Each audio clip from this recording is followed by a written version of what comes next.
Here is the latest Higher Summits forecast brought to you by our friends at the Mount Washington Observatory.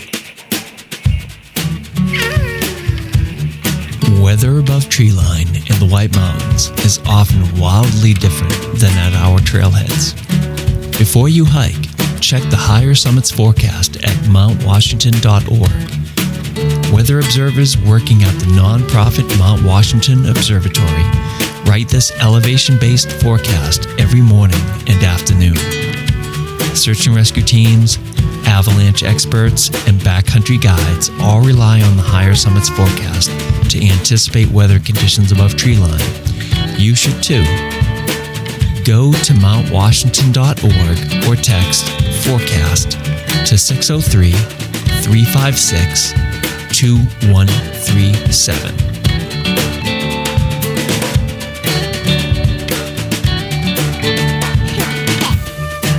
Hello, listeners. Nick here with your forecast for the weekend of July 5th, 2025. Friday. In and out of the clouds trending towards clearing under partly cloudy skies. High in the lower 40s. Wind northwest at 45 to 60 miles per hour, increasing to 50 to 70 miles per hour with gusts up to 75 miles per hour. Wind chill rising to 20 to 30 above. Friday night. In the clear under mostly clear skies. Low. Starting in the lower 40s, then rising through the night to mid-40s. Wind northwest at 50 to 70 miles per hour with gusts up to 75 miles per hour early, 25 to 40 miles per hour midnight, and 15 to 30 miles per hour later. Wind chill 20 to 30 above and then rising. Saturday. In the clear under increasingly cloudy skies. High mid-50s. Wind northwest shifting west 15 to 30 miles per hour, increasing to 20 to 35 miles per hour with gusts up to 45 miles per hour. Happy 4th of July, everybody. It's looking like a great weekend. Stay safe out there, enjoy, and happy hiking.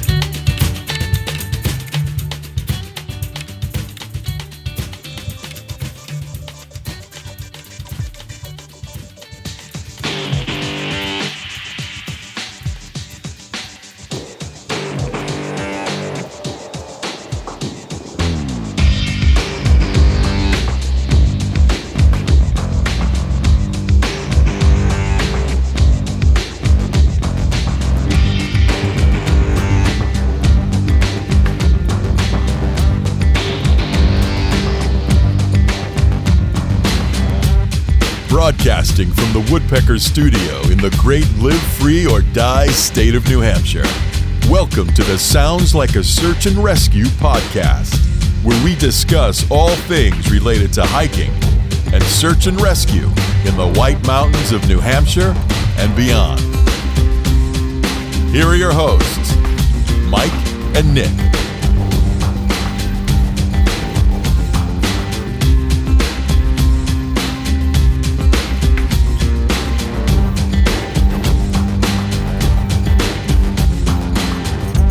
All right, Nick, episode 201, we're live. Are you ready? I'm ready, Mike. It's been a little bit since we've done a full episode, so I'm excited. I know. I'm kind of proud of you because you spent some time up in the North Shore. So did you? So Nick was in Rockport and Gloucester. So did you do the thing where you guys go check out the young men that run out on the grease pole? Did you see that? No, we did not see that. Was that a Rockport thing or a Gloucester thing? A Gloucester thing. So you always you seem to differentiate between Rockport and Gloucester. It's all just one big blob. Area. I mean, technically it is a different town, but yeah, I guess it was incorporated in 1840. They were like, we want to be our own people, but yeah, it's like that. It's like 17 square miles or something. It's really small. Yeah, it's pretty small, but yeah, but I think there was the festival. I forget what that festival's called in Gloucester, but they have this event where they put a telephone pole. They attach it to. Have you seen this? Do you know what I'm talking about? No, I have no idea what you're talking about. See, again, you need to ask questions before you go on these vacations, and I'll tell you all the good stuff. But so I think it's on Friday. It was on Friday, I'm pretty sure. And what they do is they put a pole on like this dock, and then at the end of the pole is a flag, and they grease the pole. And then the challenge is, and it's the size of like a telephone pole, so it's long. It's probably. I don't know how tall it is. Somebody can message me. I think it's got to be like 20 feet or something. It's got to be 25 feet, I would guess. Yes. So grease the pole, and then the goal is for somebody to run onto the pole and then stay upright and then make their way over to get the flag. And then underneath you're falling into the bed in the harbor.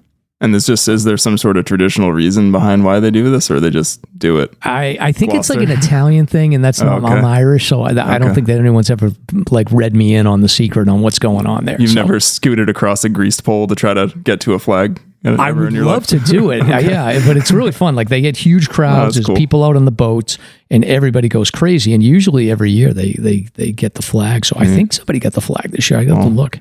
Well, we missed out, but it was beautiful. Having never been over there before. All the history and the granite piers and everything. It was really interesting and cool. Yeah, did you do any fishing? You see anybody fishing?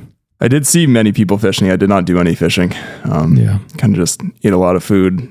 Checked out one of the state parks, Halibut Point State Park up there that has an old quarry and stuff. Walked around a little bit. Yeah, that's fun. Yeah, hit the beach. Got burned a bit. Long Beach and Rockport. So that was perfect beach weather. It's great. How do you rate the North Shore beaches compared to the crappy South Shore beaches and Rhode Island beaches that you've had to live in? Like he's making me turn on my countrymen. And I was talking to you about this too, but like my vibe was that I liked it much better than say like Newport or something like that. Oh yeah, of course. Like just a direct comparison. It was less crazy. The prices were actually very reasonable, which I kind of found surprising for seafood, and just going out to restaurants for staying there was very reasonable. It was a pretty chill vibe. Very much enjoyed it, especially considering it, like, to me, it didn't feel like having stayed in Newport and Jamestown or South Kingstown or the Cape, it didn't feel to me like we were there during like peak season. Because I mean, again, it's almost the 4th of July. We were up just last Thursday, Friday, so last week of June, and it was awesome. We very much enjoyed it, and I definitely would go back. Yeah, and maybe I'm wrong about this, but and I live in the area, but I actually don't get down to Cape Ann that often. Like I'm more up north here in Newburyport and Portsmouth, but I went to, matter of fact, we were going to go to Gloucester on Sunday, but we ended up going to Essex instead just because of the festival, and I was like a little concerned about the crowds, but I think in general, people kind of sleep on the North Shore a little bit, and they don't think of it in terms of it being as big of a tourist spot as you would like a Newport or a Cape Cod. So you get a lot of locals, and you get a lot of people from, the Merrimack Valley that will make it a day trip, but maybe it's not as popular for the traditional overnight tourists like you get in Newport. I don't know. I mean, that seems to be the case. I mean, we talked to both. I mean, my mom grew up in Rhode Island, and Ash's parents are from like Fairhaven, New Bedford area. And they were both like, where's Rockport? Kind of like basically, or like they had heard of it, but had no idea where it was. One of my buddies, Wilkie, shout out to friend of the podcast, Wilkie. He had been there a couple of years ago and kind of enjoyed it. But like, that's the only, like 3 out of, I don't know how many people I've talked to since going that knew where Rockport actually was and kind of the vibe there. But yeah, it was great. Well, I'm glad you got exposed to it a little bit. I was worried about you that I would make these references about the North Shore and you didn't really know what was going on. And it's I've got a little piece of the puzzle now, just a little piece. Thank you. I'm proud of you. And I'm working on it. All right. So we got a couple of plugs and public service announcements that we wanted to give out. So breaking news there. Well, this isn't actually breaking, but there is a missing dog. Hanna, the missing golden retriever, is, as far as I could tell, like as of 3-4 hours ago, its owner was still posting on all of the hiking groups indicating that Hanna had bolted. And I think Hanna went hiking on Saturday and has been missing since Saturday. So June 28th. So yeah, that's Saturday. And Hanna is an 80-pound microchipped golden retriever, female, wearing a collar and a tag. And the owner describes it as friendly, but can be fear aggressive if scared. And they were hiking the Jewel Trail on Mount Washington. And Granite State Dog Recovery, they're the best in the business. They're out there helping out to look. I think people have been looking. Okay. They've been checking out the parking lot. They've canvassed the Cog Railway. I know the Cog's aware, and they're on the lookout, but no sign of the dog. Huh.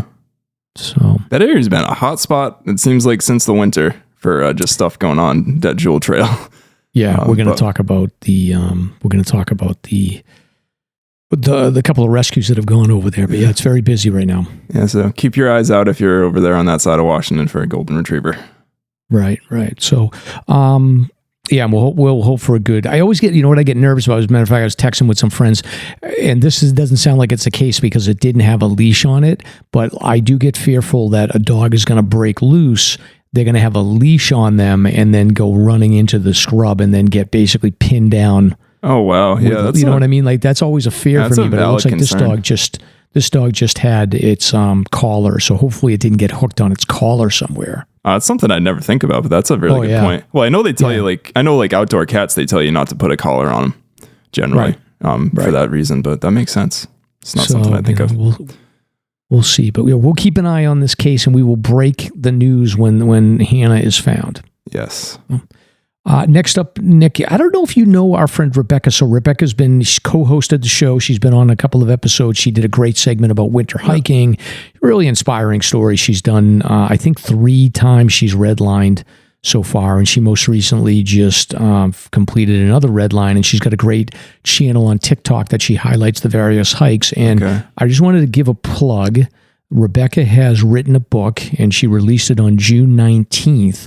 And the name of the book is What the Mountains Gave Me, and it's a collection of short quotes, mantras, insta poems, and traditional poetry written by Rebecca, who is a, like we said, an avid hiker, writer, and cancer survivor. So this is her debut book. So I'm going to include the link in the show notes, and I'll post it out on our Facebook and Instagram. And if you want to check it out, super talented. So you can definitely check it out, buy the book, and add it to your collection.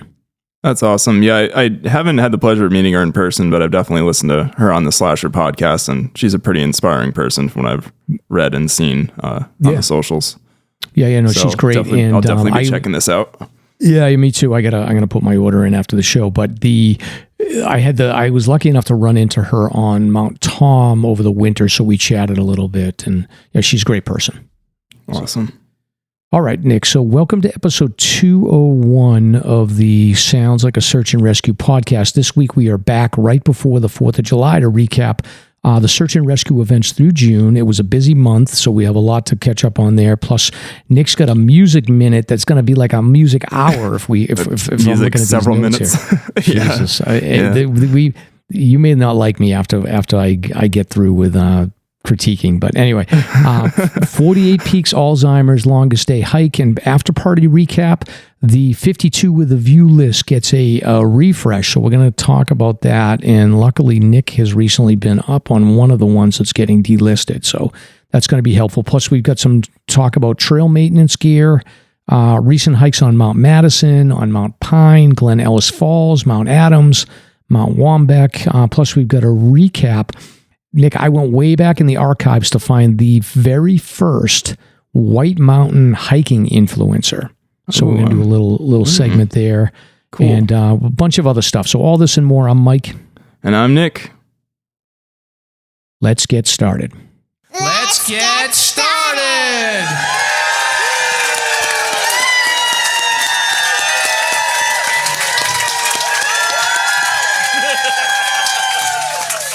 All right, so let's go into our friend Christina from Wild Raven Endurance Coaching, have her give a quick plug for herself, and then we'll be right back. All right.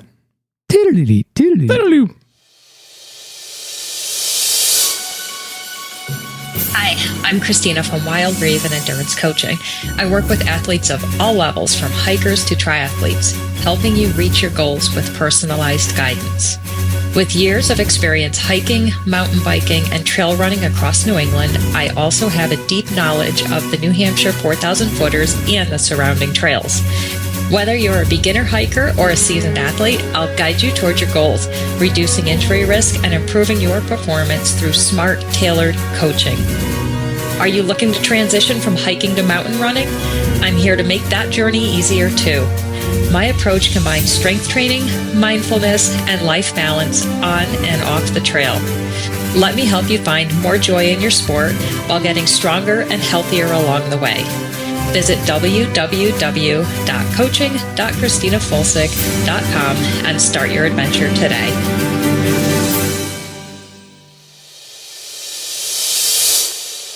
All right, Nick. So a couple of things. I actually meant to do these before the intro, but I missed it. But shout out to Stomp. Stomp is like he's prowling behind the scenes. He's never far.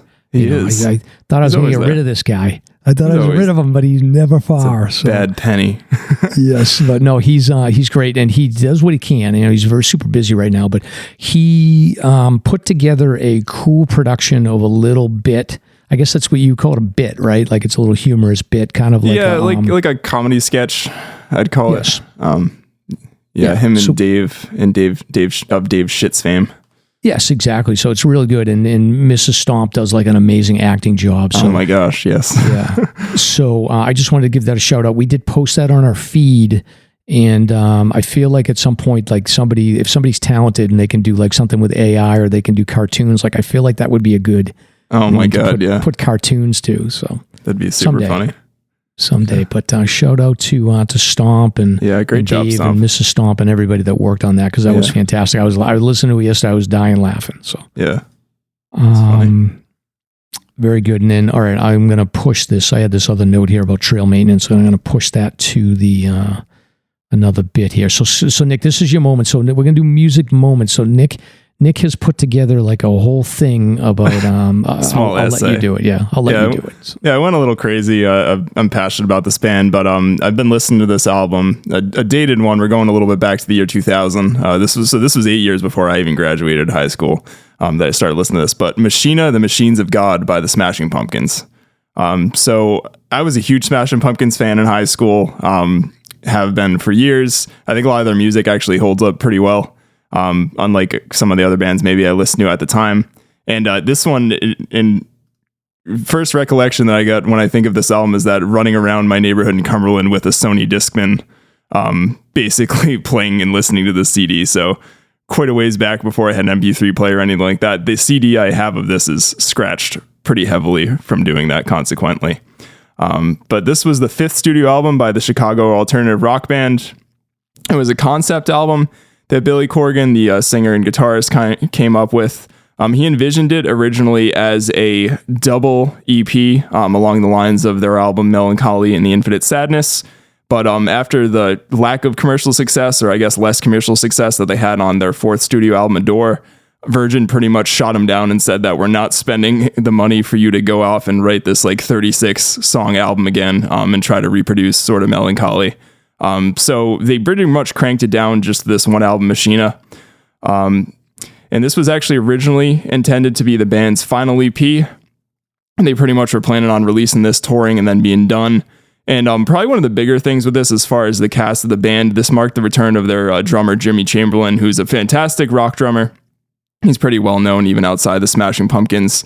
And he was actually kicked out of the band in '96 for overdosing on heroin during the Melancholy tour. And I actually kind of forgot about this fact before I was kind of going down the rabbit hole researching again, but that overdose was actually with another touring band member, the keyboardist Jonathan Melvoin, who actually died and lost his life. So I think Jimmy Chamberlain was actually pretty close to dying when he overdosed, and they kind of found him and got him in time. So they reconciled, and Billy Corgan sort of let him back in the band. And it's pretty evident, like there was all electronic drums on Adore, the album before this, and it kind of sucked, frankly.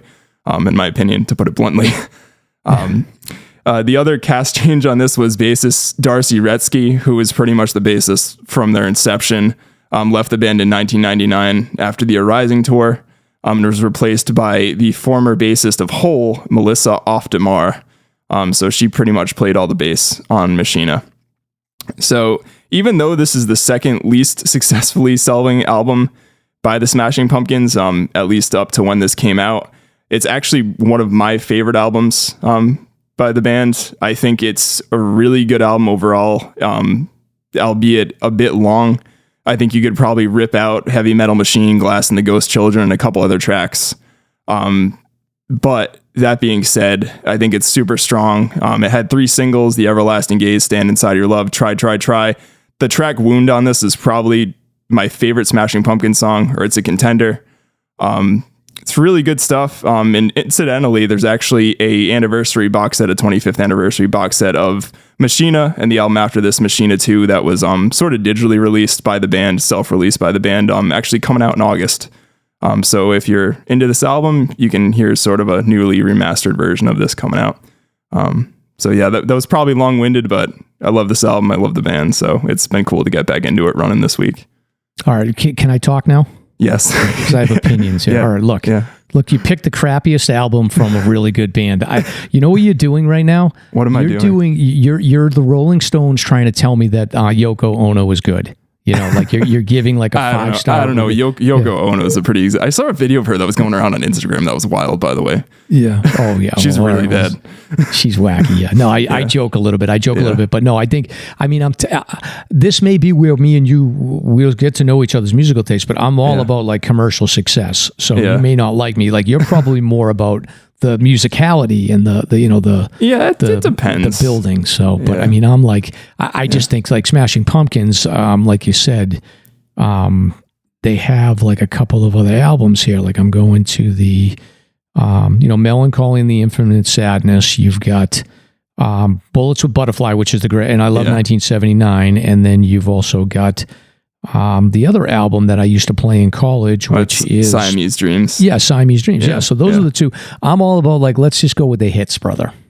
Yeah. So I'm not argumentative against it. And if you could talk me into liking other ones, but I think a lot of it came together on this. I will say, and I put this in the notes because I just feel vehemently about it, but if you listen to the Smashing Pumpkins and argue with me that any of their music after they broke up, after that was okay, you're wrong. Yeah, I think they suck, and that Billy Corgan got even more egotistical as time went on than he already previously was. He's a talented dude, but I don't think they did anything. I've gone to see them live too. They actually got back together when I was in high school and kind of produced an album, but I just never really liked any of the newer stuff they ever did. Right. Yeah. It's like the sum of the parts is much bigger than the pieces in this one. Billy Corgan used to go on Howard and Howard Stern quite a bit, and I think there's definitely some interviews around that time period when they were transitioning, and I think he was on Stern to promote the album you just talked about, and he's distracted too. He got into pro wrestling. He basically I forget that. Yeah, he has. He tried to build his own pro wrestling business in 2011, gave up on that. Then he bought what was left of the National Wrestling Alliance, which was like basically the competitor to the WWE from the 1950s up to the 1990s. And then, he's still kind of trying to make that happen. So he's just a distracted guy at this point. Yeah. Yeah. Interesting character to listen to forever. And, one last note I was going to say is I think he's a seriously underrated guitarist. He's actually a very, very good guitarist. A lot of people get divisive about whether you can deal with his sort of whiny vocals is probably a key point, whether you can listen to Smashing Pumpkins or not. But yeah, so if you want to get blast from the past, check out Machina. Yeah. Okay. So that was Nick's music hour here. So moving on here. So shout out to, let me just double check this here. Who sent this over? Listener Meg Zimmer. Actually, this is a good reminder here. When you're up, you're up north and around the campfire, you got to be careful that you're paying attention to what's going on. So, in East Greenwich, Rhode Island, that's your neck of the woods. That's where I used to spend my summers in East Greenwich, or a week or two with a cousin of mine back in the day. So, East Greenwich, Rhode Island mother is recovering after falling into a roaring fire pit while on a camping trip in New Hampshire. Jesus. So, yeah. So basically, the lady's named Meg Zimmer. She's a listener. So Meg actually, she sent this to us. So I didn't realize that. So she's the victim here. So Meg, as you're listening to this, I hope you're recovering. Oh, wow. A little bit. I'll be extra nice now, knowing that I didn't make the connection there. But Zimmer's a lifelong outdoors woman, and she's taken hundreds of weekend trips out on town, escaping into nature. And she basically is like, if we're not getting up there at least once a month, we're not doing it right. But last weekend, she unfortunately took a misstep that would change her life. So she stood over a picnic table to change the song and the music. So again, here's the thing. You got to get these Bluetooth speakers, no changing the song from anywhere but your phone at this. Well, maybe she was getting her phone. Actually, yeah, you could be doing that. Yeah. So she backed up from the picnic table, and then she found herself sitting in the fire pit. This is my biggest fear when my kids were little. That's like that. Awful. You know that campfire we have. You've been up there now to Papa's place, like the kids running around. But anyway, Meg, she found herself sitting in the fire pit, and she had an initial panic. and she didn't do the stop, drop, and roll, but they did pour water on it. So she ended up getting, and these burns here are scary because you'll get up and initially you'll be like, okay, I think I'm okay. But before you know it, you've got 2nd and 3rd degree burns. So Meg was rushed to from their remote campsite to the nearest hospital, and they had to send her to a specially burn unit in Massachusetts. So she said that, the article says that there was an infection that delayed doctors from being able to perform the skin graft surgery until days later. So Meg had said that the physical pain is still immense, and it's an emotional toll of being separated from her kids and the financial pressure brought on. So sad story here, unfortunately. So she's got a long road of recovery, and yeah, it's just tough. You make one misstep and stuff happens. I've also seen stories where people have accidentally kind of got too close to a fire, have breathed in, and then they end up breathing in too much smoke, pass out, and then they'll fall into the fire too. So you gotta be careful. That's awful for one misstep. I mean, wish her as speedy a recovery, I guess, as you can have with something like that. But yeah, it's just, just like you tripped. It's like, what can you do? Stuff happens.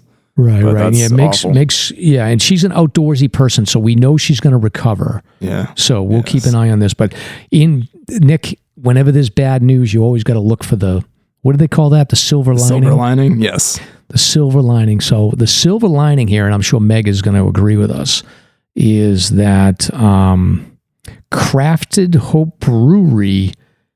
Do you know this? Have you heard of Crafted Hope Brewery? I have not heard of Crafted Hope.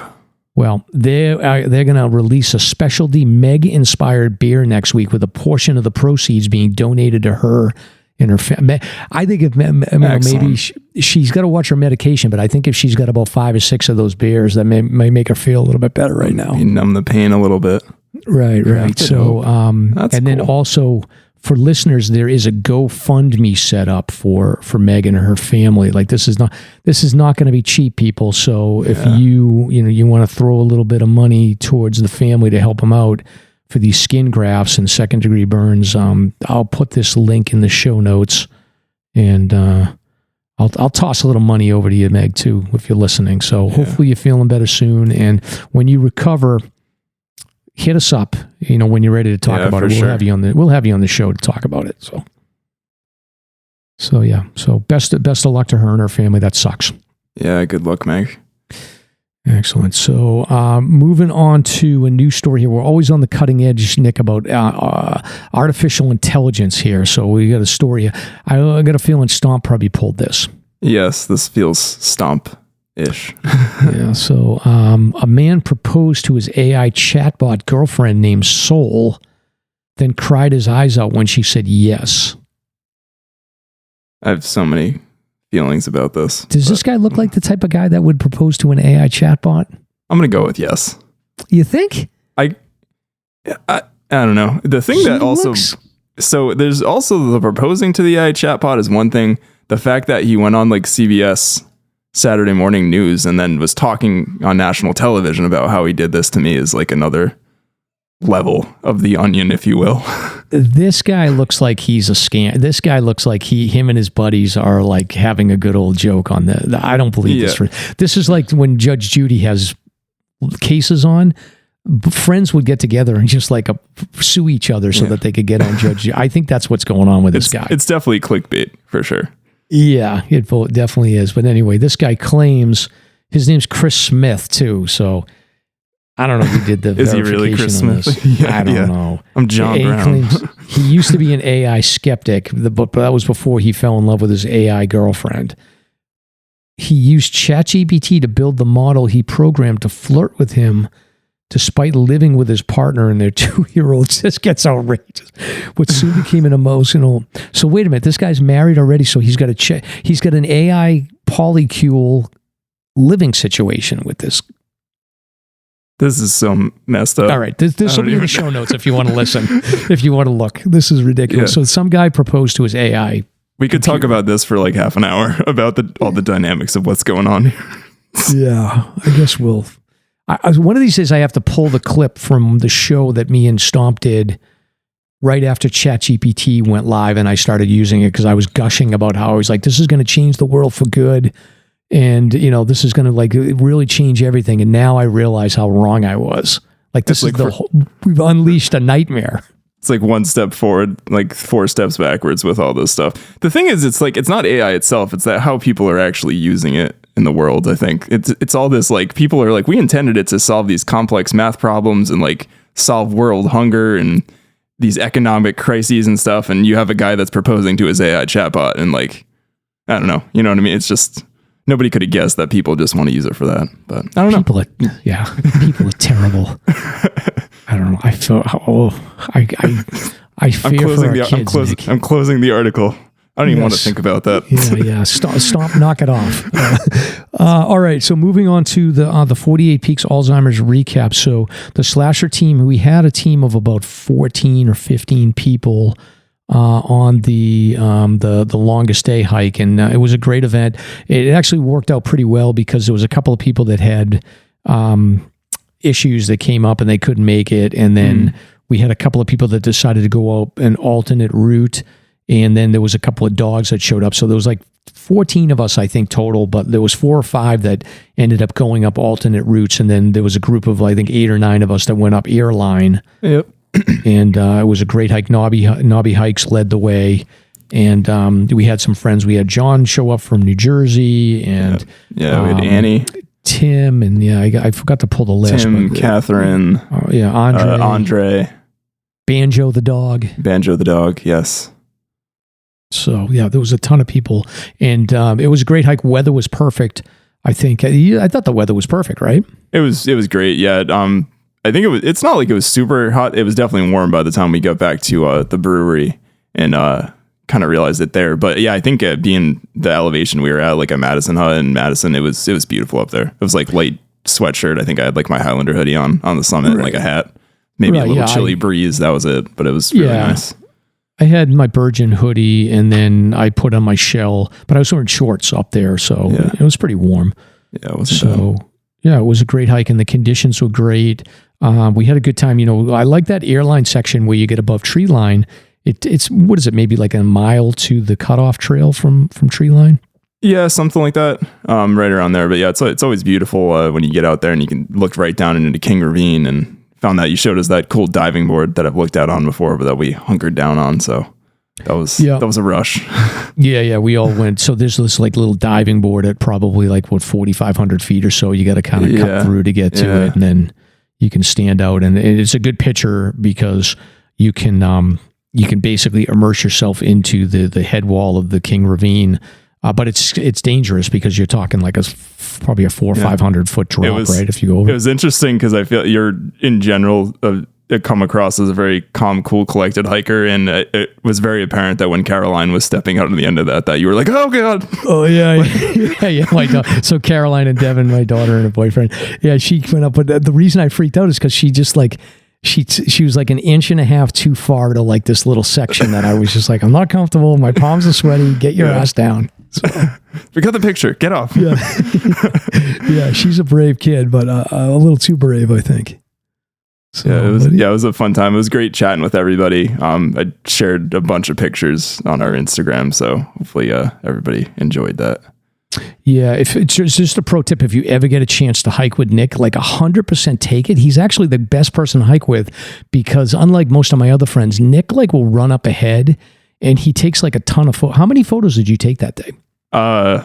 Because I'm just firing away all the time. I probably took like a couple hundred. I think what I actually saved, like what I shared the album with you guys was like 100 or so. I mean, normally I don't save that many, but I'm like, I tried to get ones of like all the different folks that were hiking, and even Banjo. I think I had a picture of him going up Madison. Yeah. So it was tough to pick from, and I always enjoy going through and editing photos and reliving the day a bit. It's always a good time and happy to share and happy to take photos of people. Yeah. I always think of myself as somebody that takes like more photos than the average person, but like you're on another level. So yeah, and I didn't bang up my camera or anything, so that was good. Yeah, no, it was great. And then most of us went to the after party, which was at Tuckerman Brewing, which is such a great place. I mean, they must have been 1,000 people there. Dude, there was a lot. Like, I know when we were taking the picture, I was like, holy moly, it seemed like, I don't know if it seemed like more too, because Tuckerman was more spread out than like Reckless when you've been there. Like, it explains why Reckless was like chock full of people. Like, I don't even know, like seeing that, I don't even know how they had it at Reckless, frankly. After seeing it the other day, I was like, I don't know. Yeah, Reckless's capacity is sneaky though, because they have a pretty good size back. Yeah, but Tuckerman's another level. Like I don't think there was 1,000 from Alzheimer's, but like overall, like random people showing up, and then the Alzheimer's group and the one half of it. Like it was, that place is so big that it just spreads out. Like it didn't even feel like it was that crowded. No, and you also introduced me to Dairy Queen and the Blizzard, which was also appreciated. Yes.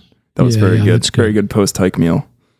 Yeah, I was horrified. The listeners, you'll be horrified too. Nick, when we were hiking, it's a tradition with me and Caroline, my daughter, that we'll get a Blizzard after hiking. And Nick has never been to, he was like, I'd never been to Dairy Queen. We picked him up. And I was horrified with that. So we got him a almost Blizzard. Threw me out of the car. It was weird. Right. I was like, what? I was outraged. You need to get out right now. Yeah. But no, that was good. And so it was successful. Looking forward to it again. I got to do better at raising money. I still got a little bit more money. I think I got to work on donations. So you can still donate. There's more teams that are going to be getting out later in the month and into August. So if you want to continue to participate, I think you can still sign up, or you can donate to whatever your favorite team might be if you feel like it's an important cause you want to donate to. Yeah, I just wanted to say shout out to Megan, who I think is pretty much, she leads that fundraiser, I think, for the Alzheimer's Association. But then our buddy Paul, Lamar, Cindy, like a bunch of people we even know were volunteering. And like, you all did a great job. Like, it was awesome. It was a lot of fun. They did amazing. And the thing, I was reflecting on it as I was driving home. I was just thinking about how, and I've been to, I think this is my third or fourth time that I've gone to these after parties, but I was just thinking about the party that was at Tuckerman this time, and it was a big crowd there, but just looking around. So Paul had said some nice words about his family, and he's been impacted this year. And Nobby actually had like a really inspiring moment on Madison Springs. So people are really impacted by this, but I was just thinking back to, for me personally, just looking across that tent in the room and all the people in the photos, it was like, I probably knew more people than I didn't know there, which is like, I was a solo hiker when I first started doing this. And the fact that so many relationships have been made through, there's this sort of universe of hiking buddies, and, we're involved in it. And the Alzheimer's Association, it's just all amazing people and inspiring people. And it's just like a really cool thing. So I definitely encourage people, if you're on the fence next year, like sign up and participate. The donation requirement is not that big of a deal, and they're happy to have all comers. And, you join us for a hike, or you can do your own hike and then come to the after party. It's great people.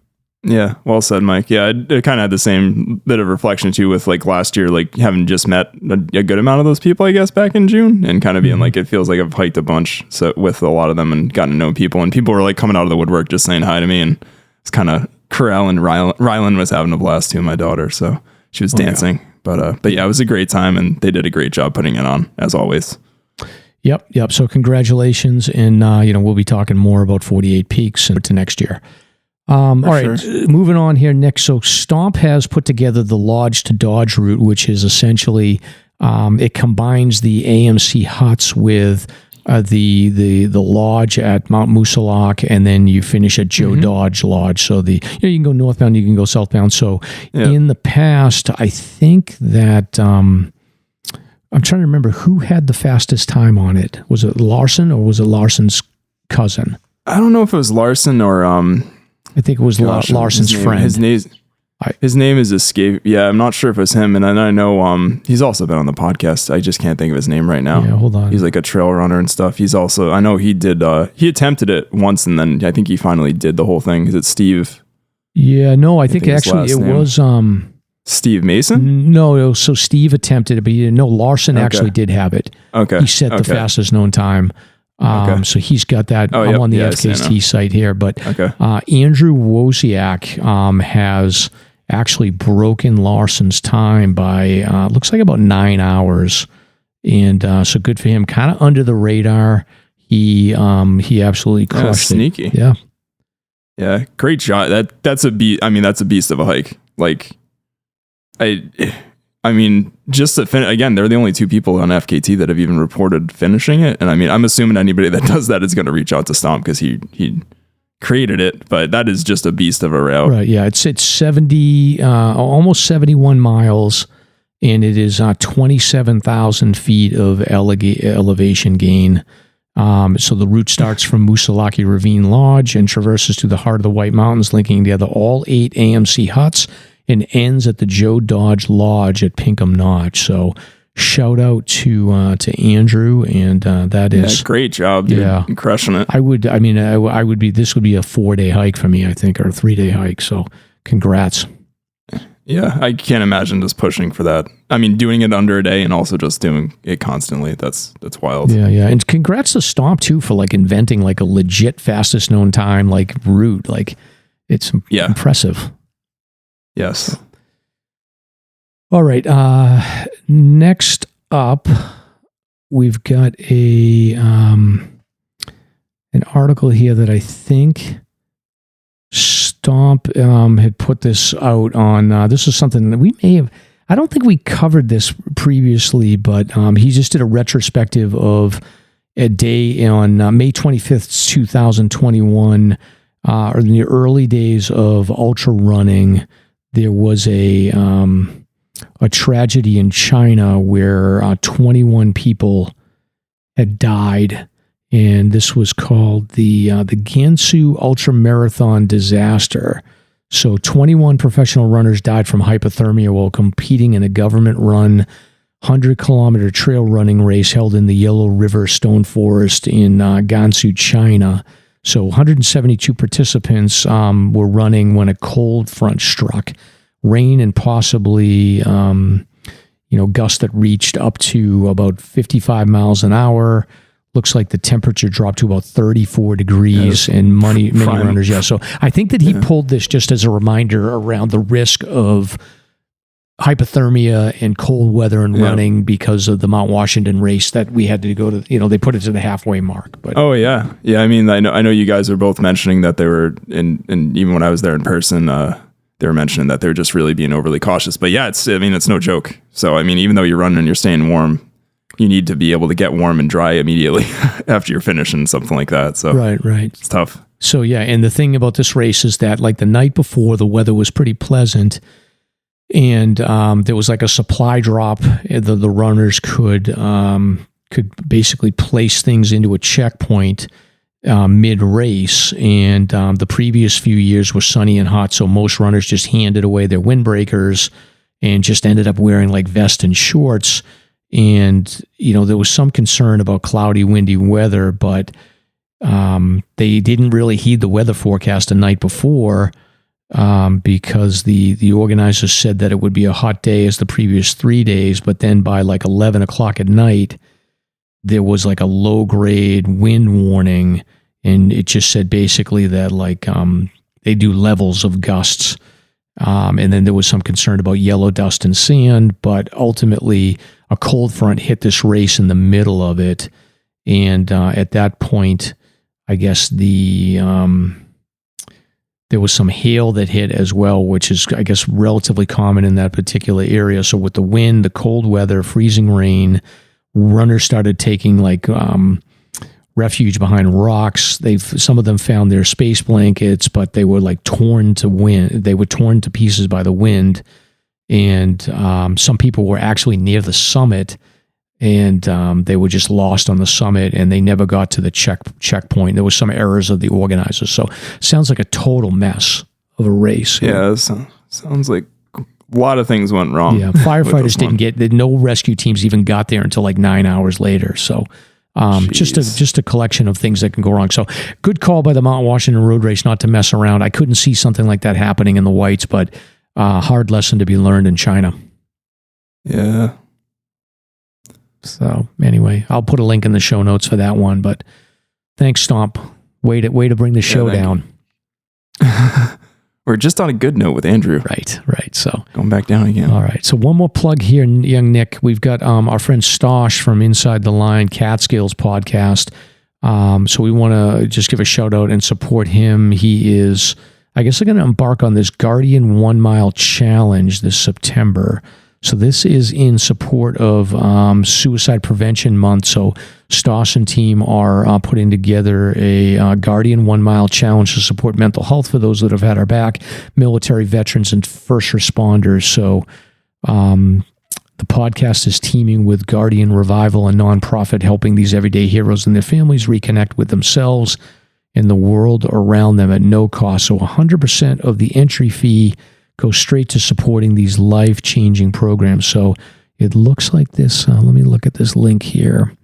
I got to refresh my memory. So this is the 1 Mile Challenge. So I think what this is you can basically donate a certain amount for every mile that the Inside the Line, the Catskills Mountains podcast runs. So Stosh is he's killing it, and I think he's coming up here to the Whites in a little while to do some hiking. So if you want to donate to the cause, we'll put a link in the show notes, and we'll put it on our socials too. Yeah, and it looks like you actually can join the team, so maybe it just racks up all the miles and kind of donations here. True. Yeah. Cool. Yeah. So we'll check that out.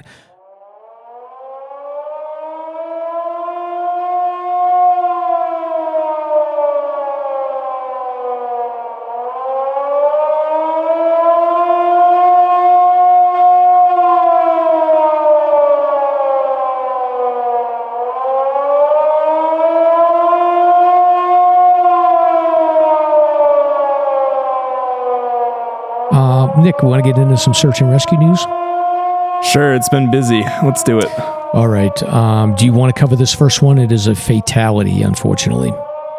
Sure, I'll take the reins, I guess, with covering this first one. Sorry to give you the depressing one. It's fine. No, I mean, we don't like to hear about search and rescues in general, but it's been busy lately, so catch up. But yeah, this was back on June 16th. Hiker dies after suffering a medical emergency. So it sounds like this was an older hiker, basically collapsed while hiking up Valleyway, the one from Appalachia, same Valleyway that goes up to Madison that we were actually just on. So it sounds like bystanders who witnessed the event, it sounded like the hiker collapsed, and they immediately found him unresponsive, and they made a call to 911 and subsequently began providing CPR. And based on the medical emergency that was believed to have occurred, and being 2.9 miles from the nearest road, or I would take it route to the Appalachia Trailhead, a call was made to Army National Guard requesting their assistance, and a helicopter crew was actually able to respond and began making their way to his location on Valleyway. At 3:15 p.m., the Black Hawk helicopter and its crew were able to extract the injured hiker from the mountainside. I'm surprised hearing this, that they were able to do that. I was trying to think when we were going, I'd been down Valleyway twice in the past month, trying to think where you'd actually be able to do this. Not sure where, but I know those guys are pretty amazing at maneuvering Black Hawks and getting people down to the ground. So kudos to them. But they were able to get him back up off Valleyway. Subsequently, Gorham EMS ambulance is waiting for him at the trailhead. And they were able to get him down. So Gorham EMS, Gorham Fire Department, and the Gorham Police Department provided assistance with the patient transfer.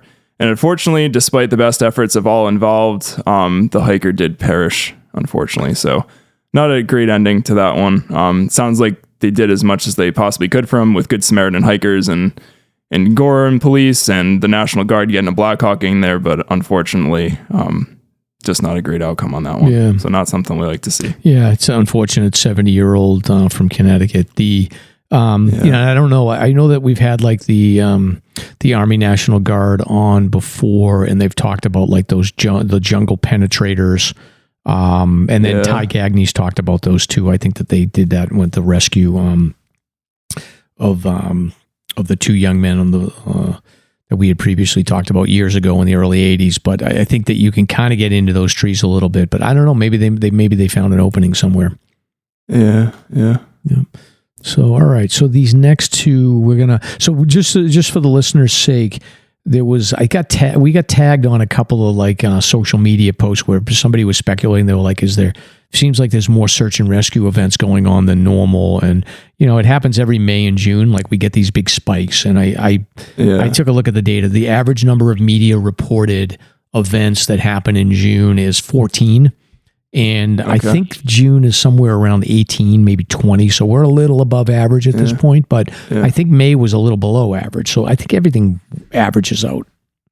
Yeah, I'd be curious when you do your SAR data for the end of the year, because it seemed like there was just a big, at least from even my perspective, that there was a pretty big gap like March, April, May. There wasn't too much happening, fortunately. Yeah. I think between like, so these are all dated between like June 16th until June 25th. So there's a lot that are clustered in like a 9-day period. So but people assume like, oh, well, that must mean that there's like some trend here. It's random, but it's pretty consistent year over year. So, all right. So I clustered these two together. We're not going by dates here exactly, but there was 2 rescues like the back to back basically, and they were over by Galehead Hut. So, and this is not an easy area.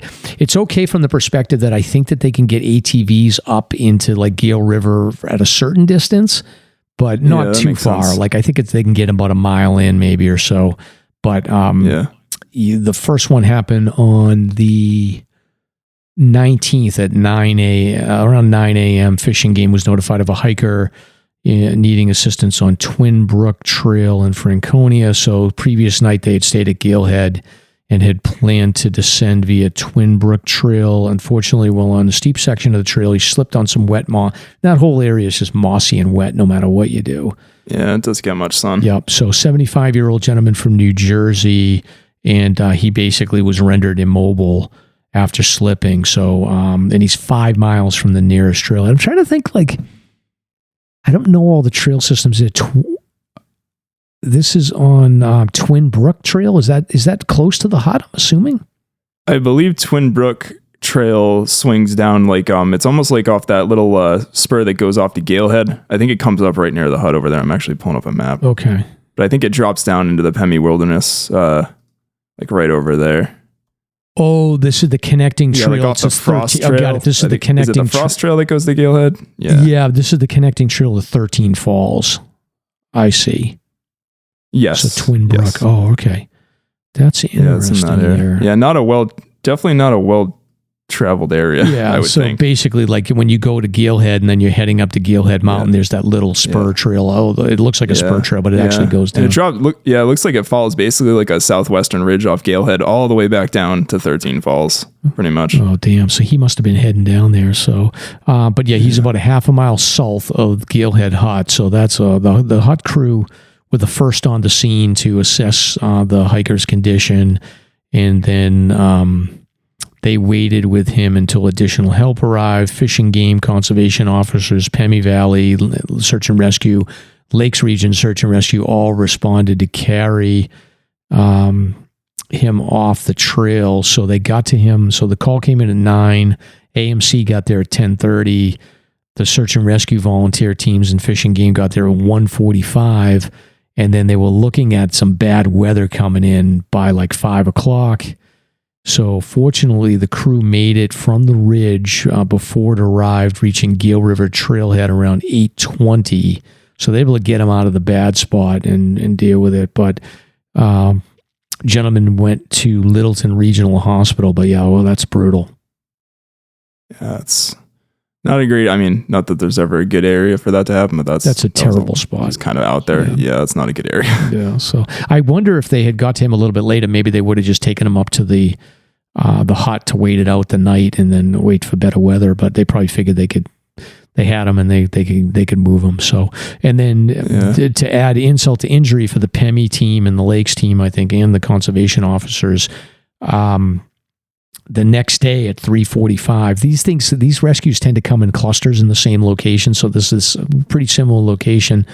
Hiker in need of assistance on the Garfield Ridge Trail. So previous night, this person had been at Guillot tent site and was planning to continue hiking the Pemmy Loop. So they were doing a counterclockwise Pemmy Loop, and they were going to spend the next day at Garfield. So not super aggressive, Guillot to Garfield tent site. That's not crazy at all. That's pretty leisurely. Problem with going up Garfield Ridge to the tent site is it's basically, I don't know if you've been over there, Nick, but that's basically a waterfall. I have not. Yeah, I have not. I've heard stories from a lot of people, including you and Stomp, about how gnarly that section of trail is. Yeah, it's kind of pick your poison with the Pemmy Loop direction. Like if you go clockwise, you're going to go up South Twin. You go counterclockwise and you got to go up Garfield Ridge. Problem right now is, and I can't remember how wet it was. That goes back like about a week and a half, 2 weeks ago. I think it was pretty wet. That mid-June time frame still. That not only is that trail just normally wet, but if there's a rain event, it's basically hiking up a waterfall. Jeez. So she slipped on a wet rock and slab and fell. Lower leg injury that made her immobile. She was able to call 911. 59-year-old hiker from Warwick, Rhode Island. And again, another one, 5 miles from the nearest trailhead. So conservation officers, members of Pemi Valley Search and they must have been like, not this again.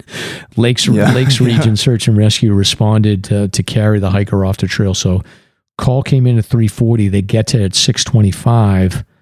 They had to hike. That's pretty quick. Yeah, that is pretty quick. They had to hike uphill for about a half a mile before going down Gale River Trail. So that is brutal. They got the Gale River Trail. So they chose to just go uphill to go to Gale River. So Littleton Regional Hospital. But yeah, that's 10 miles of carryouts for the Pemi and the Lakes Region SAR teams in less than 24 hours.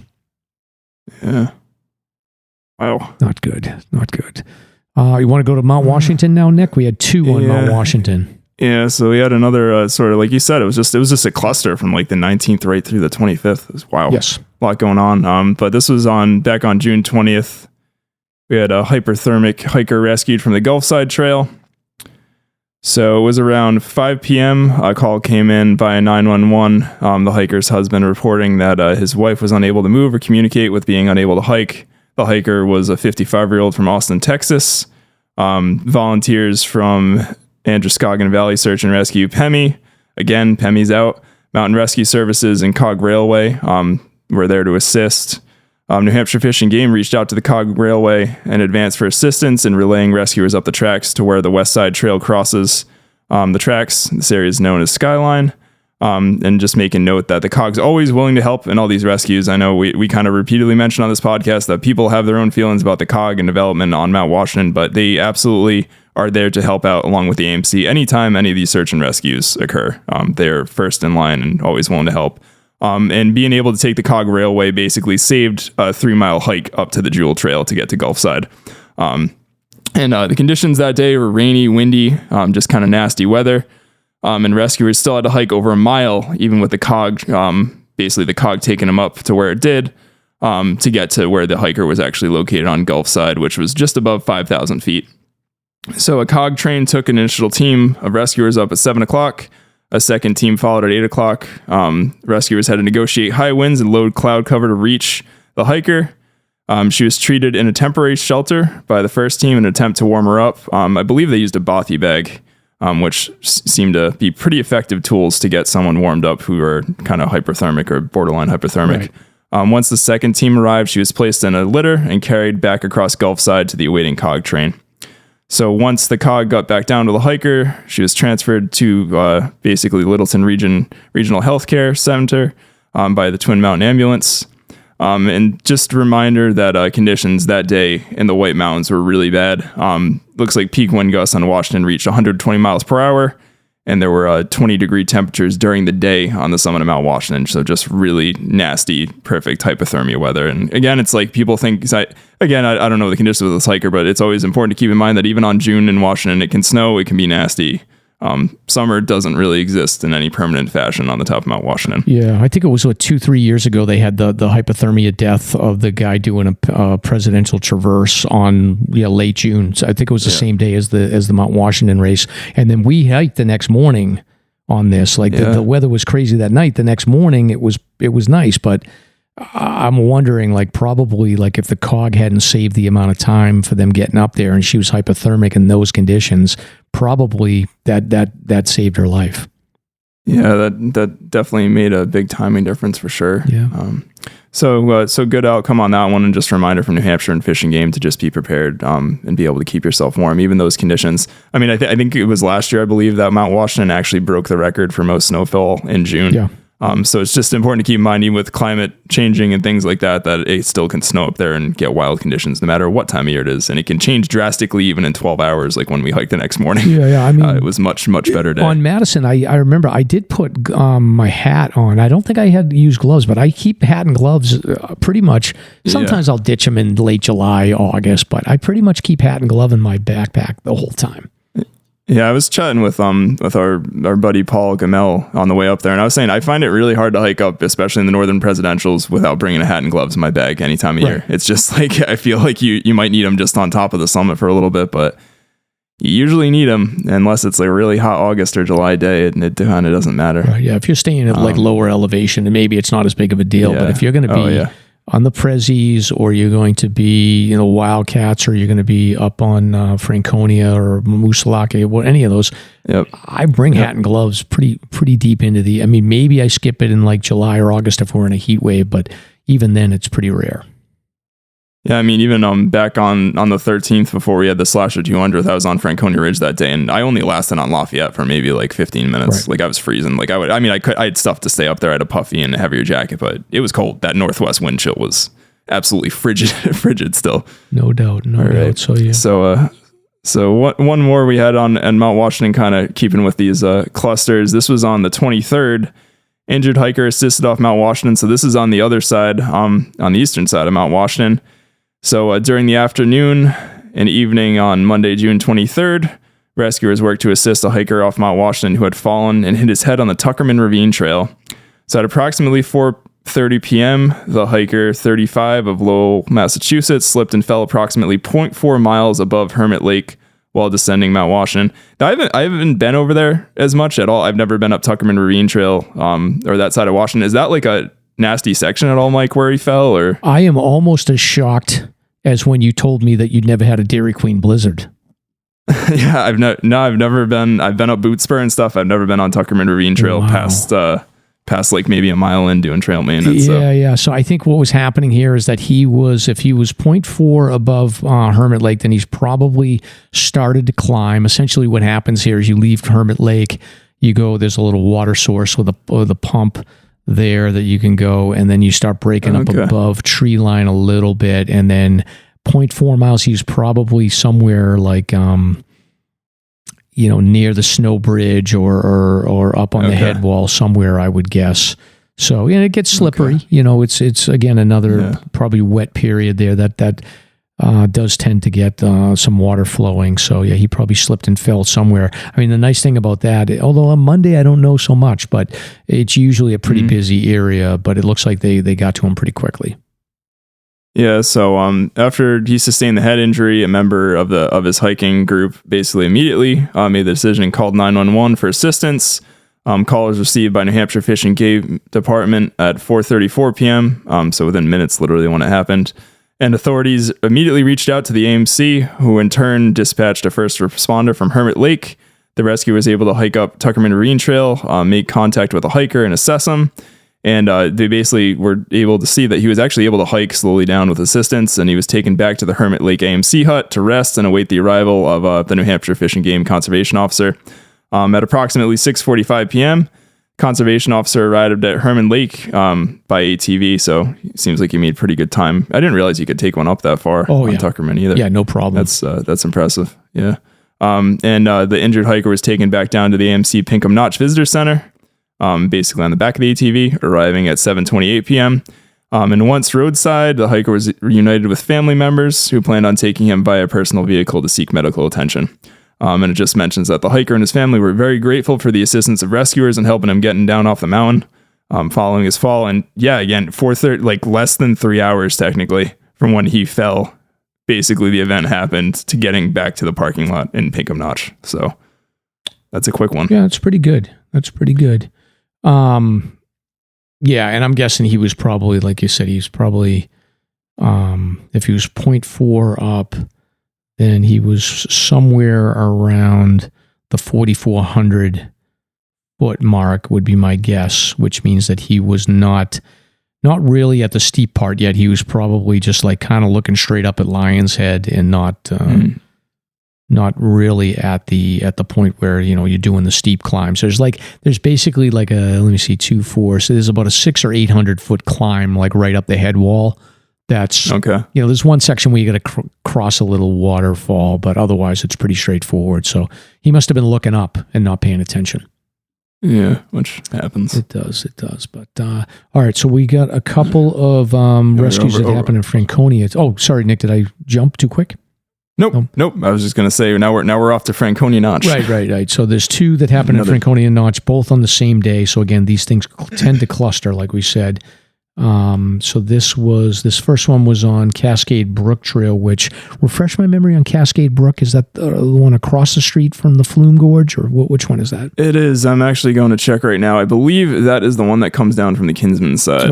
Right. So double check right here. So yeah, that's not, I think unless you're doing the AT, it's not something that people usually take up. Yeah. So I think this was a pretty straightforward, easy one.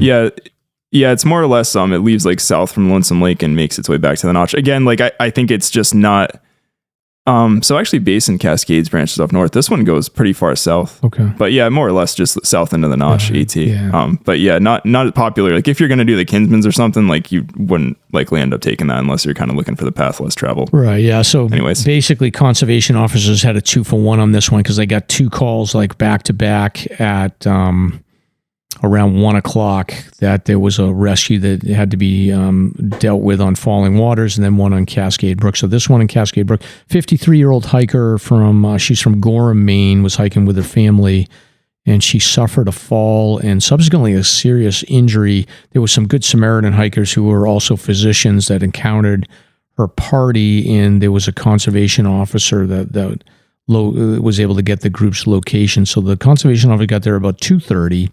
It's about an hour and a half, and it was not life-threatening, but it was still severe, so they had to get a litter going. So this rescue was developing, and then another incident occurred on Falling Waters. So Pemi Valley Search and Rescue, July 25th is or June 25th. Oh, June 25th it's a Wednesday, so tough to pull people together, but the Pemi Valley was able to get 2 teams to split the 2 incidents in an attempt to provide the necessary personnel to safely conduct carryout. So by 4:00, the rescue at Cascade Brook had begun carrying this hiker down in a litter, and they got the family helping out. They had Pemi Search and Rescue, Sugar Hill Police Department, and New Hampshire conservation officers. So I guess the other rescue on Falling Waters resolved quickly. We'll talk about that one in a minute.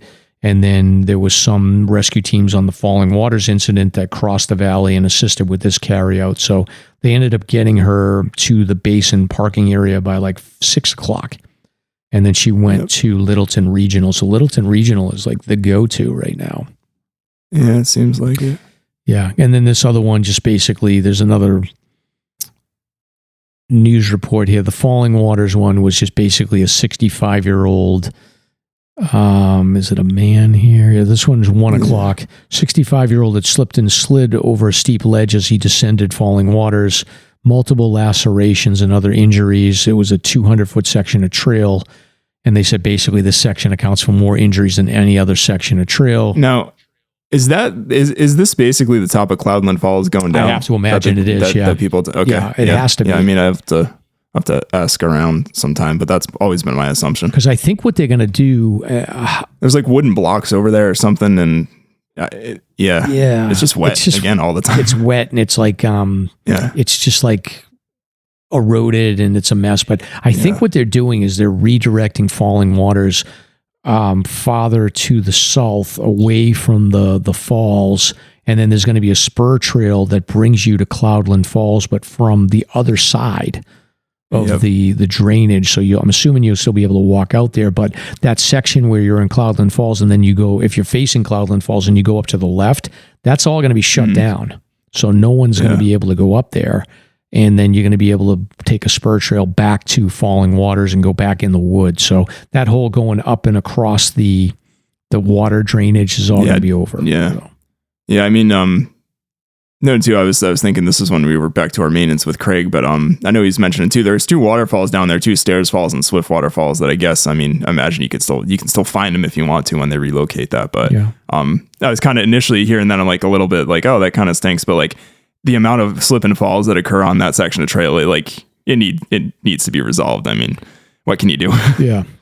So eventually that will be redirected. I think it's sometime this year. I'll have to pull the project summary up and see where they're at. But anyway, this guy, 1:00 call, he slipped and fell, basically pinballed down a section. Luckily, there was another hiker there that was able to stabilize the injuries and stay with him until help arrived. So help arrived around 3:15. They basically determined that this guy could hike out on his own, which allowed the majority of the rescuers to go back down over to that Cascade Brook Trail.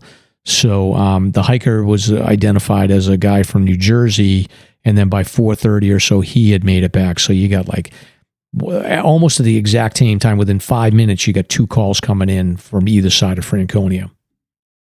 Yeah, and the article sort of mentioned it here too. Like it was very hot and humid. I mean, no, here Tuesday, Wednesday was like it was very warm. The heat index I think was like in the hundreds already by like 9-10 o'clock when I was out for my morning run. So it must have been even brutal up in Franconia Notch that day. Right. Yeah. So I mean, it must have felt nice to be near the waterfall, but not when you're falling maybe not, down. So maybe not. Yeah, maybe not in it. Yeah. Right. Was there ever a more aptly named trail, by the way?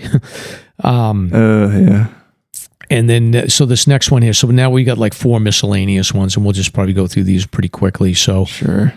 This one's a little bit weird. 60-year-old female hiker, about a half a mile from the Attitash trailhead in Bartlett. So, from Groton, Mass, she was hiking back to the trailhead when a dead tree fell on top of her. So, this is just like, that is, I mean, I'm really not trying to make light of her injury, but like the probability of that happening has to be like astronomical. Like that is a epitome of wrong place, wrong time kind of thing happening. Right. It does happen. I mean, we had that, the guy who, he basically a tree fell on him when he was hammocking. So hammocking, that makes sense kind of a little bit more because you got more tension on the tree, but things happen. You gotta pay attention. But yeah, the Attitash Trailhead is off of Bear Notch Road. That's a place I haven't really. It's the one that goes up to Table Mountain. Oh, is that what that is? Okay, I think that makes sense. Maybe. Yeah, you're right. Yeah. I think it goes further. There's a couple of other peaks other than just Table that you can go like all the way up to. Attitash, right, it reconnects with the moats and goes into Diana's Bath, so it's a full loop over there. So I guess just good luck for this person. It says that they did have to get an ambulance for her, and she was transported to Memorial Hospital for further evaluation. So it's kind of weird. Yeah, Nick, one time we had a story of a guy that got killed. A bear fell out of a tree and killed him. Really? Fell on top of him. I don't remember that one. Fell on top of him. That's insane. Yeah. It was in North Carolina. I'll have to remember that, but I'll have to find the link there. But yeah, the bear fell on top of the guy, crushed him. That's terrifying. This next one here, I'm actually surprised they put out a media report on this one, but I guess they dispatch people. But hiker self-rescues along the Appalachian Trail. So this was on Wednesday, the 25th. Rattle River section of Appalachian Trail. There was a hiker that called at 2:30, and I guess they called through a Garmin device that was sending an emergency signal in the area of Middle Moriah Mountain along the Rattle River. I don't know. I could tell you where Middle. I'm assuming it's between Moriah and Shelburne Moriah, or maybe a sub peak or something. Yeah. So I can't tell you there's no cell service in that area. So the device was sending a text message saying that she was all alone, had fallen, and was bleeding. And then by plotting the GPS coordinates for the device, they figured that she was about 4.5 miles and pretty deep in. I bet you it was one of those kind of sub peaks as you come off of Moriah. There's a couple of different sub peaks. It's steep going down through there too. Like you head out to Shelburne, Moriah. Some steep up and downs in there, and also very wet and boggy in certain areas. Yeah, there's some steep up and downs. There's also some weird like glacial erratics like below Moriah that kind of are holding. It's a little bit of a funnel in there. It's just weird. But anyway, she's pretty deep in, 4.5 miles in. Good thing for the rescuers is Rattle River is pretty gentle until you get to the end, until you start climbing from Moriah. But 4.5 miles in, they got a team of volunteers in. I'm guessing that they, 4 o'clock. They could probably get ATVs in there too pretty well.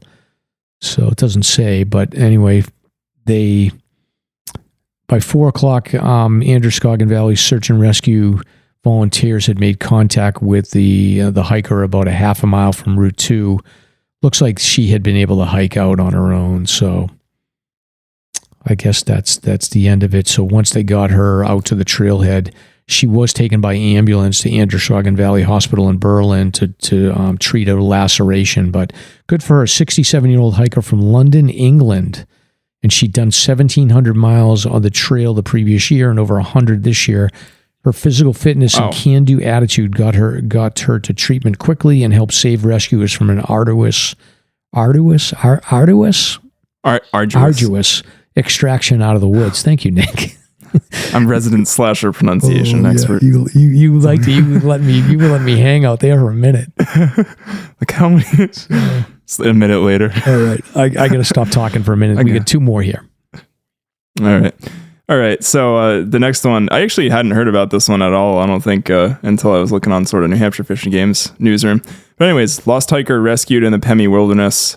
So this was at 4:40 p.m. on June 25th. New Hampshire Fish and Game was notified of an emergency SOS activation via satellite device.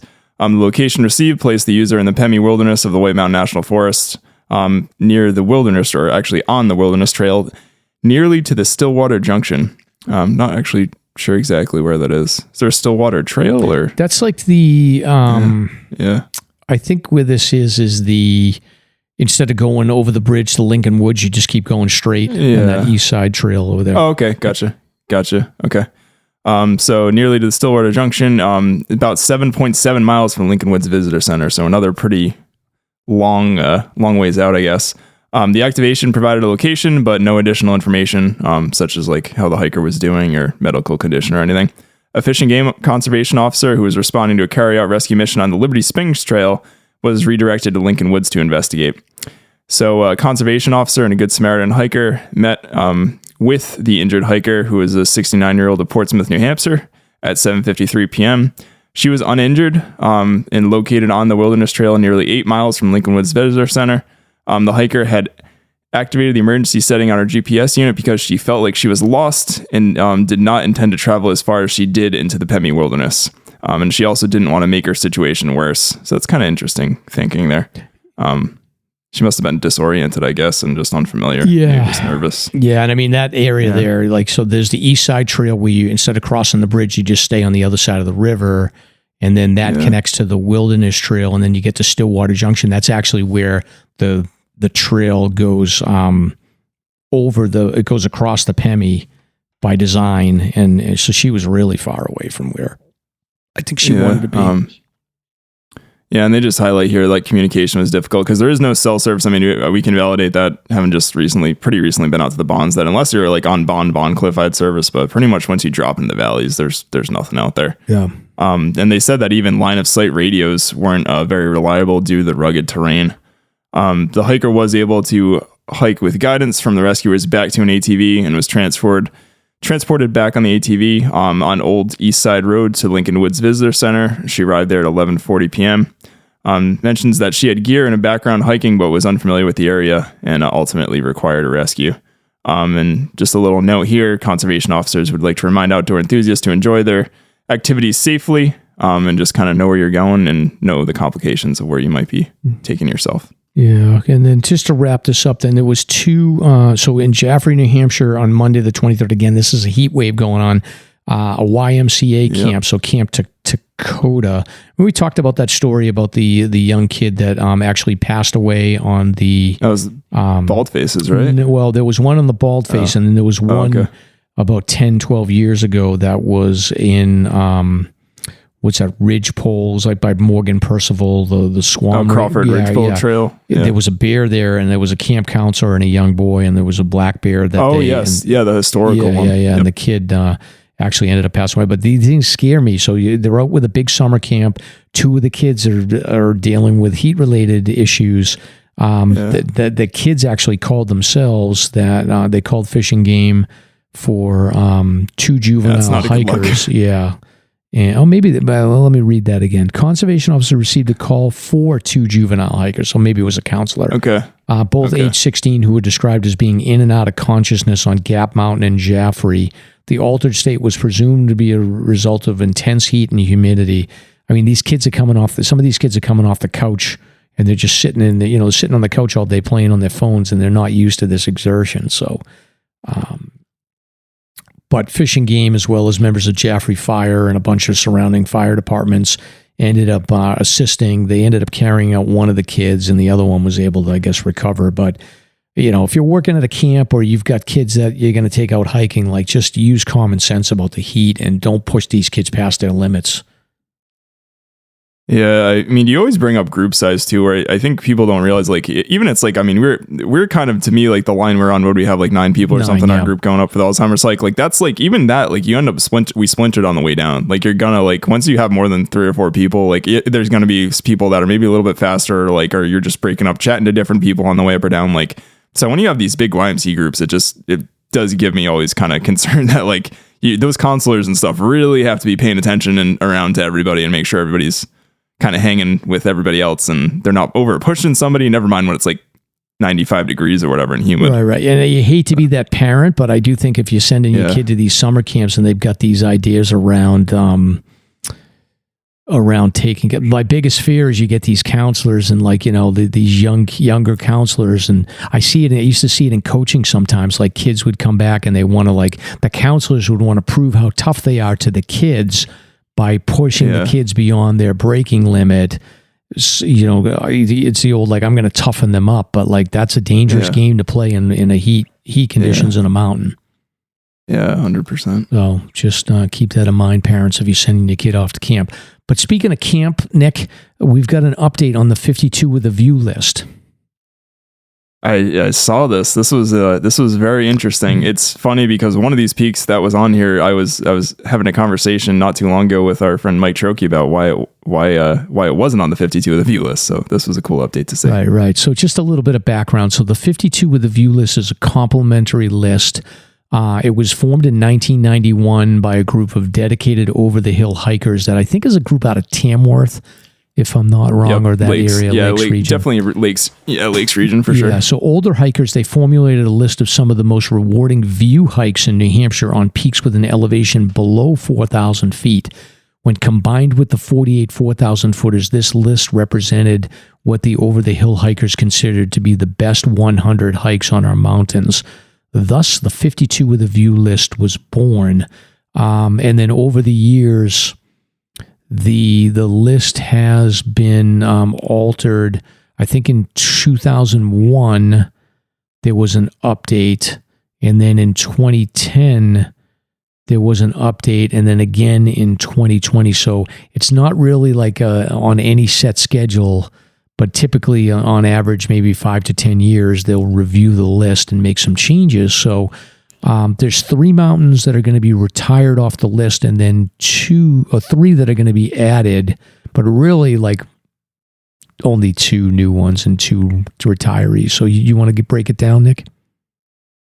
Yeah, so it looks like in here, the updates to be retired, Blueberry Mountain and Benton, they just describe it. And again, I think one of the coolest things with this list is that it's dynamic, and they actually are trying to keep it with peaks that have views. It's not like the 48 where it's all elevation based, right. And sort of on that criteria with sort of the rise and fall from the neighboring summits. So it's kind of cool that it's able to be malleable.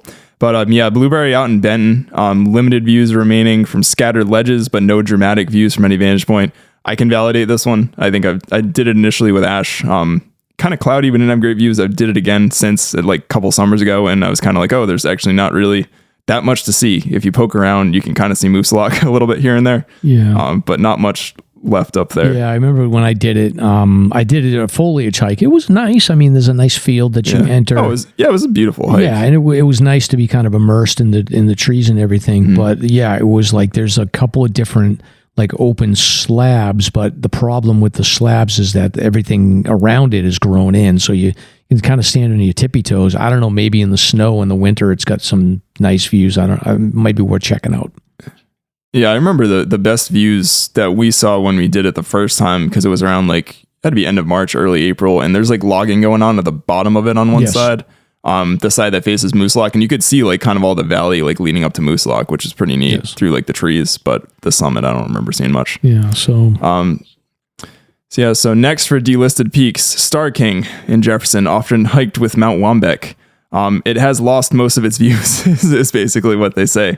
Having recently been on Waumbek, I was doing it for spring a couple weeks ago. I can validate that even though it was cloudy, there's not much there. And I also did Waumbek last summer again with Steve from the Cave. And there's not much there. Like maybe if you had a step ladder, like a 9 foot, 10 foot kind of jump, you could see a little bit, but it's just really grown in.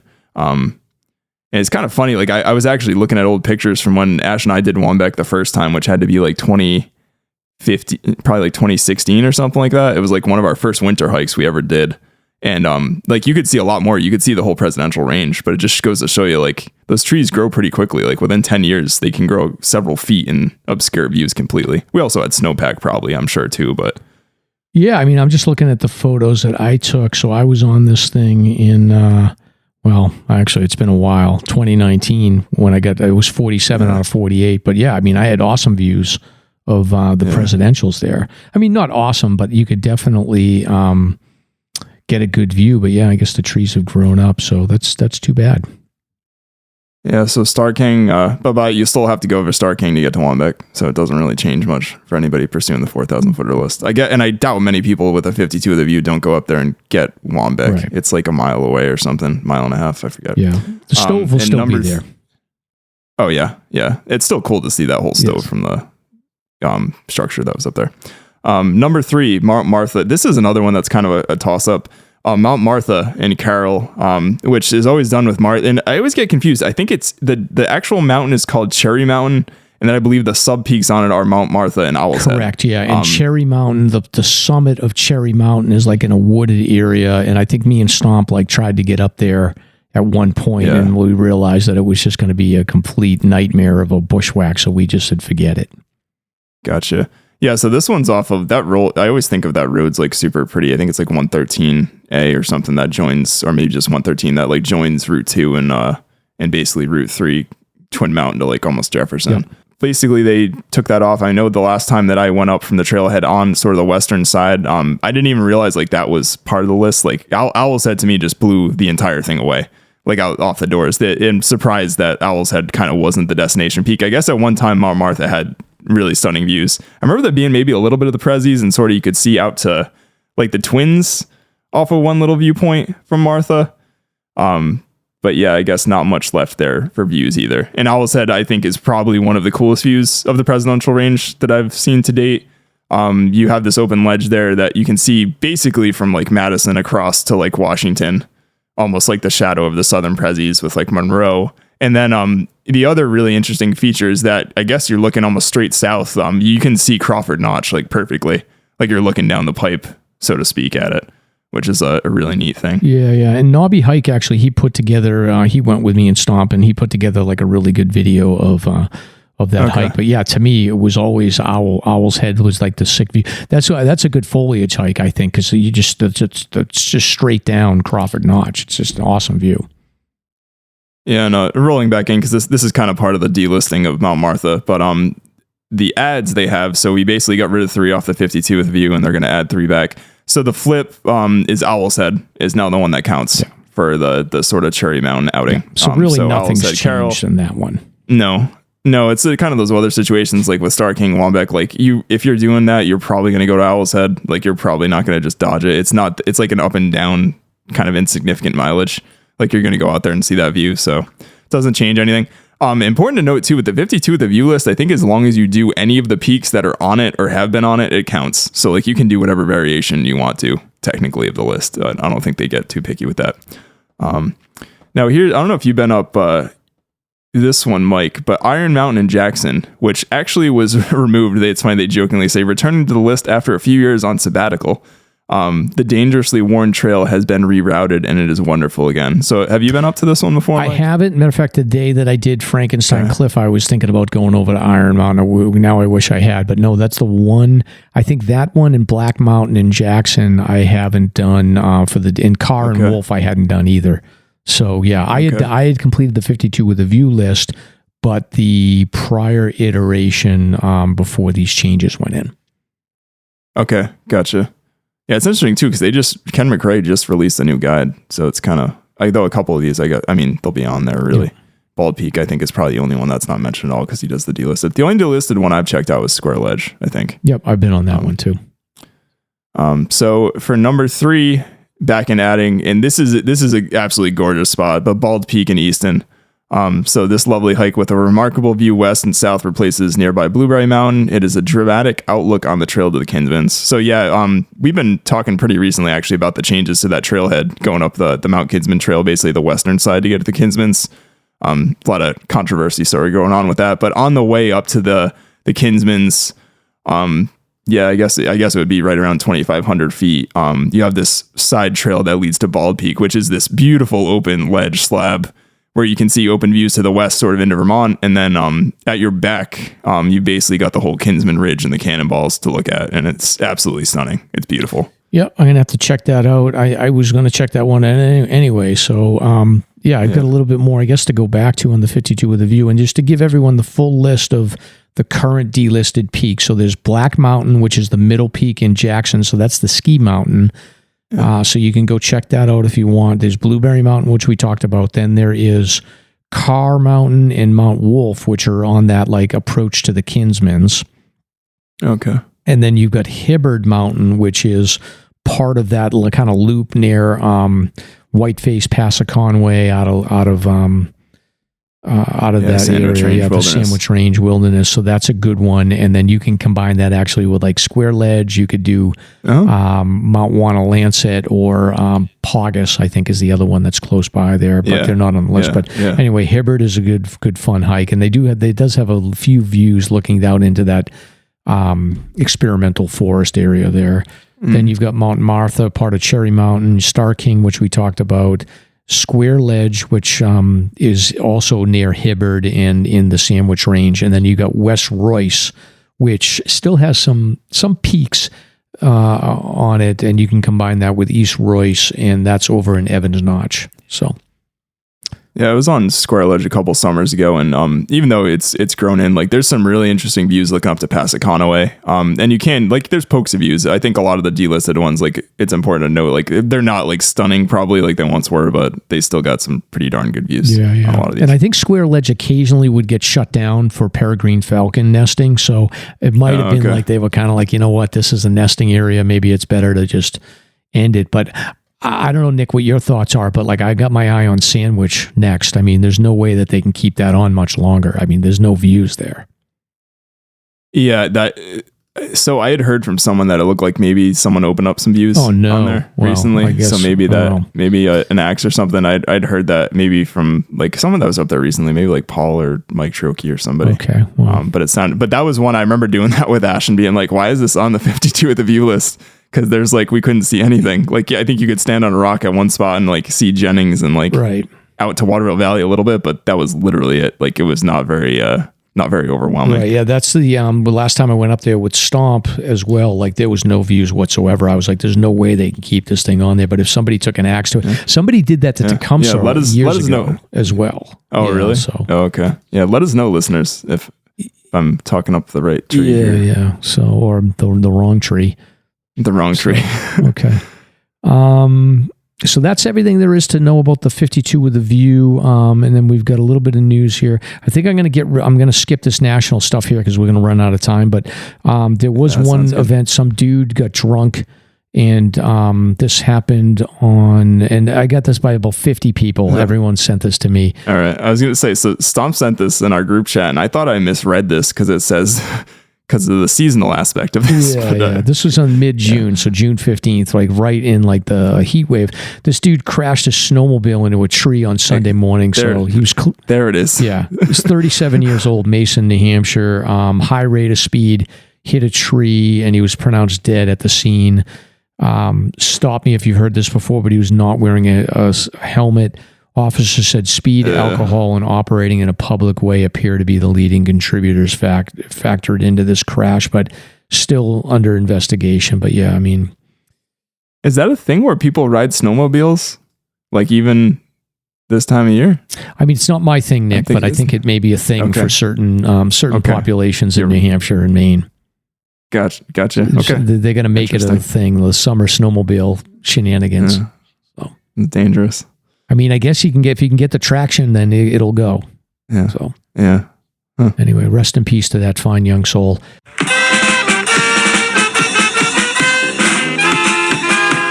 Are you ready for Slasher's Gear Review?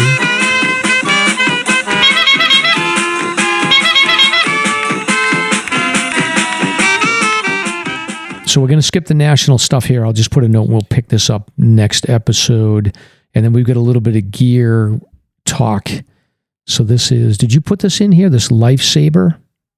No, this was a Stomp contribution. Okay, so this is a survival tool for when the apocalypse finally arrives. Oh, let's see here. We got a Lifesaver. It's a handheld kitchen knife-sized survival tool that has a USB power generator, a flashlight, a lantern, a UV water purifier, a plasma fire shot. Now we're talking. Yeah. A panic button that so if the zombies come, then you hit the SOS siren, and a blinding strobe light to ward off zombies in the apocalypse.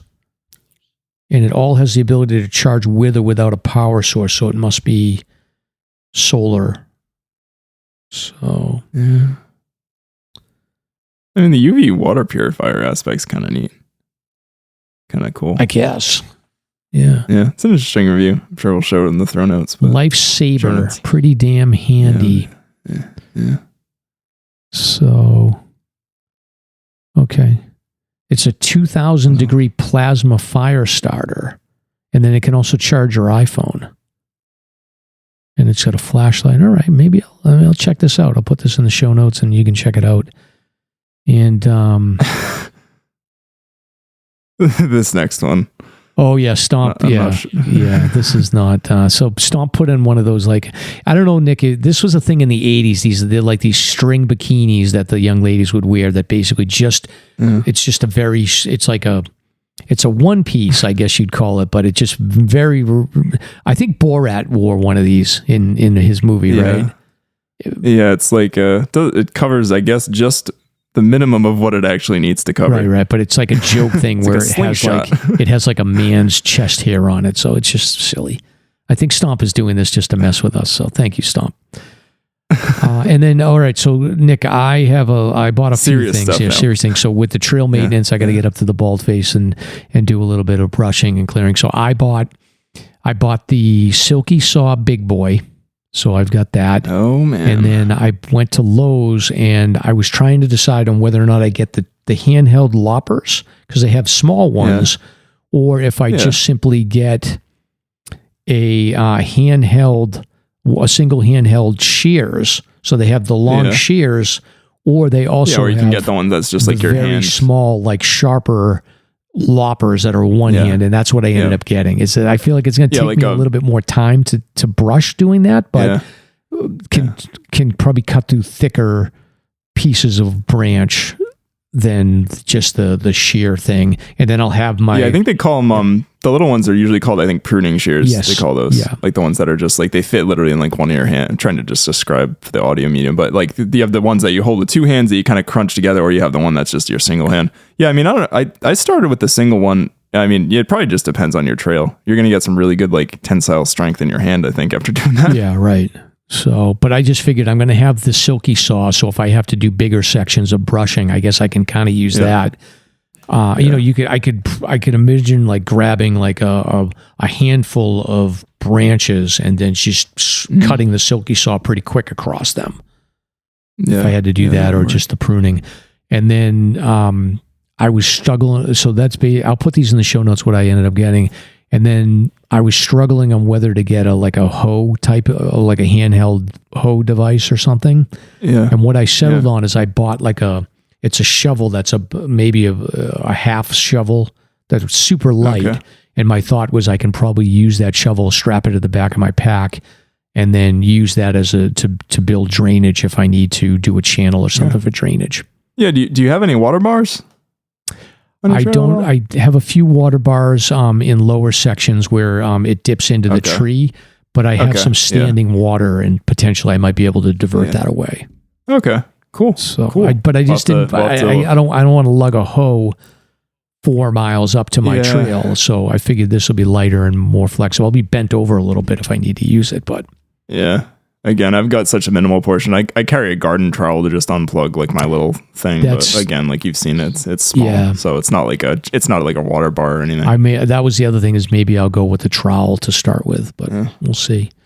But that's it. So I got the silky saw, I got the hand shears, and then the pruning shears, and then a small shovel. Are you gonna wear the red suspenders that Stomp got you? With the suspenders when you go up to me? Okay, he'll be happy. Yes, I will. Well, then I'll take some pictures. So, all right, we're gonna skip the dad joke tonight, and then we're gonna skip the pop culture, and then all right, stickers. So if you want stickers, you can go check them out at Ski Fanatics, or you can go to Spinner's Pizza Parlor in Andover. If you want to get SLASR swag, you can go check out our bonfire shop. Choose between our super popular hoodies, classic or V-neck tees, and more. The color selection's great, and they're priced to move. Help spread the word about SLASR and represent today. And we actually did have a coffee donation. Fred bought 5 coffees, so thank you, Fred. And he says, Fred, welcome, Nick. You and Mike sound great together. I take you guys with me to listen to on most of my solo hikes, which is most of my hikes. So Fred needs some friends. He's got no friends, so he's stuck listening to us. So, but thank you for listening, Fred. We appreciate it, and we appreciate you bringing us everywhere with you. It's always weird, the idea of people like listening to us on a trail by themselves. But cool. Thanks for listening, Fred. And I like that name, Fred. That's a good, solid, regular name. It's stood the test of time. Yes, yes, it is. So, and then I'm trying to think, was there anybody else? Oh, yeah, Jen Coons. Oh, yeah, Jen. Yes, our friend Jen. Yeah, so thank you, Jen. She said something nice, but seriously happy to lend some support. So thank you to Jen for her coffees as well.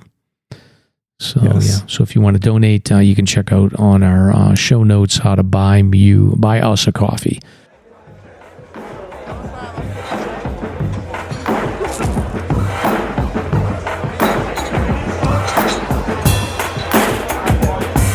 Hey, hold my beer.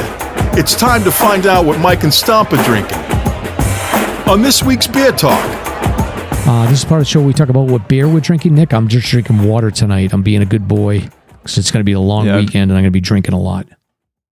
Yeah, I've just got seltzer tonight, but I did want to give a quick shout out, harkening back to our Rockport conversation. But there is a Rockport Brewing Co. if you head out to Rockport, and they had a lot of their beers on drafts at many of the restaurants, and everything I had was really good. I tried like an IPA. They had like a Pilsner that was really tasty. Some good beach drinking beer. But if you're in the area, check out Rockport Brewing Co.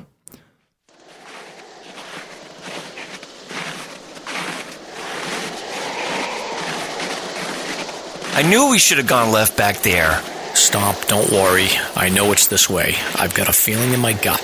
Are you sure you're not about to have a bowel emergency? Totally. We got this. But I just blew out my hip. Fell down that gully with my 40-year-old microspikes. Suck it up, Stomp. It's 4 p.m. We're at 3,500 feet. We got 9 miles back to the parking lot.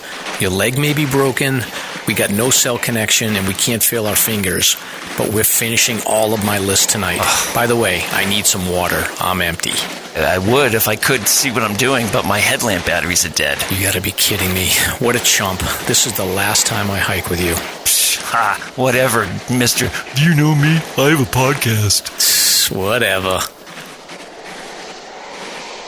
Let's find out what Mike and Stomp have been hiking. Excellent. And now as a part of the show, we talk about our recent hikes. So I think that we've talked about Mount Madison enough. All I'll say about that I think that we missed was that, the crowds were crazy. But also, like, it's not that big of a deal. It's just like, I didn't even bother saying, hi, how you doing to everyone I went across. But it is what it is on a weekend hike. It wasn't terrible. There was plenty of places to sit around the hut and all that stuff. But for sure. Yeah, not that many people going up airline, couple of groups, but otherwise just us. Yeah. Yeah, not too many. And then Nick and I and our friends Peter and Jakester and Paul and we went out and did Pine Mountain after the SLASR 200th. We got up there. Right, and I want to give a shout out to our friends Heart Disease Hiker and Roger Mainley on Instagram. So they were up there hiking and they ran into us and we got a nice group photo, and I'm going to get together with those guys and do some hiking. Matter of fact, they were up hiking Cabot with our other friend Paul G. Oh no, Paul L. Sorry. Yeah, Paul L. Yeah, they're out with Paul L. I was actually going through and editing some photos before hopping on here. But I have a couple of you guys, so I'll have to share them from our day on Pine Mountain because I had the camera with me. Excellent. Yeah, our friend crew is getting enormous, Nick. It's too many. We're gonna have to start cutting people out. They look like they were older guys too. They're like around my age too. So there's no young people like you. No, I gotta start recruiting. So if you're under 40, we're looking for people. Yeah, if you're a 30-something hiker, then come be friends with Nick. No, so I don't mind. You're an old soul, Nick. I think is the way to go. Yeah. And then so that's it for me. So Pine Mountain was great, awesome view. To highly recommend, put that one on your list for fall foliage hikes. That's the one. Oh my God. So I had done that once before and I went up from Gorham and I think I just didn't continue to that ledge. Like literally I was trying to piece together in my mind when I came, because I went to like where the old, was a fire tower up there where we saw someone operating a ham radio, which was a whole thing. That was kind of cool. Talking to someone in France or something. Yeah, it was interesting. But yeah, it's stunning. Like all the way to Pinkham Notch, Wildcats, Carter Notch, Mount Madison, absolutely gorgeous. Yeah, you know what's the cool, one of the more interesting parts of that hike on Pine was that I really got to understand like why they call it imp face. Like basically like the imp face, like it's like looking straight up is essentially, I thought it was like a monkey face. I was in the same boat. I completely agree with you. I never realized how it looks like. I was thinking it like faced out at you and I'm like, I don't really see it, but I guess if you stare at it long enough, you might see it. But no, if you think of it as a face staring up, it absolutely looks like a face. Yeah, it was so obvious from Pine Mountain. So that's a good spot to see the imp face if you want to check it out. And we posted some photos as well on our story. So, but that was it for me. I got some plans this weekend. I'm going to try to get up to the Dry River on Saturday and maybe do that whole section and get up to lakes and do some long, crazy hikes. But before that, Nick, you've been out more than I have. You got to a few other spots, right? Yeah. I'd been lucky. I was putting off trail maintenance like the day I did the Ridge back on the 13th, but I needed to get up for maintenance and I had Juneteenth off from work, fortunately. So I actually drove up early on the 18th and worked remotely into the afternoon up there in Gorham and getting up to airline cutoff. I usually stay around Gorham. But any hoots, the afternoon during my lunch break, I had like 30 minutes to kill and I checked out Glen Ellis Falls. And what's funny is I checked it out again with Rylan and Ash during the Alls 48 stuff, kind of before we swung over into your neck of the woods and hung out. It was right before someone spray painted a bunch over there. Like it's super disappointing to see. I don't want to spend too much time ranting about it, but someone like tagged up like the viewing platform over Glen Ellis Falls. They tagged some of the boulders. There's probably 6 or 7 spots that I noticed with Rylan and Ash. That Sharpie, they had Sharpie on rocks, it looks like, in spray paint. So just super disappointing to see, especially with how nice of a job they did with the parking lot and improvements over there. Just a bummer. They said they were from like Saco, Maine, I think. That's about all. But that aside, had a nice little outing at Glen Ellis Falls. Not much of a walk. It's right off the highway. Like I mentioned, that parking lot was open. I kind of wanted to mention it because I hadn't checked it out and it was beautiful. They did a really good job over there improving it. And at night on the 18th, got up to do trail maintenance, kind of with the heat and also with maybe a prospect of sunset. I kind of opted to go up there at night. So I don't know if I started up maybe like 2:30, 3 o'clock. I left work a little bit early, hiked up Valley Way all the way up to Airline Cutoff, did maintenance for probably 2.5-ish hours. Did a lot of brushing. I was surprised. They tell you like that crumble grows slowly, but every year in the cutoff, it seems to grow pretty ferociously. And I had quite a bit of brushing to do. And after that, got up to Mount Adams, and it was funny being I don't know if it was probably just because it was like a Wednesday night, but I didn't see anybody from like the summit of Adams. I saw a couple people coming down all the way back to my car, at Appalachia later that night, and took a nice little route down, Airline. I went down Airline until Upper Bruin and then used Upper Bruin to cut to Valley Way and go down, and, was able to get down without using a headlamp like 8:45 at night or something. So that was cool. You getting it done. Yeah, I got it done, and it's always nice to have. I kind of was on the fence going up to Adams because it was kind of showering and then cloudy in and out, and then it finally opened up, and it was really beautiful up there. And having it to myself is good. Though the summit up there is just buggy as hell this time of year. It's like ridiculous with like, oh my god, there was like flies and those like big. I gotta look up what like I guess species they are, but those like black spiders that are everywhere up there on the rocks. You ever notice those? They're like spiders, like maybe 3 or 4 inches long. Like this time of year, like I always see them up there just scurrying across the rocks. Yeah, no. Hit us up if you know about the spiders with a picture or something. But but beautiful time up there.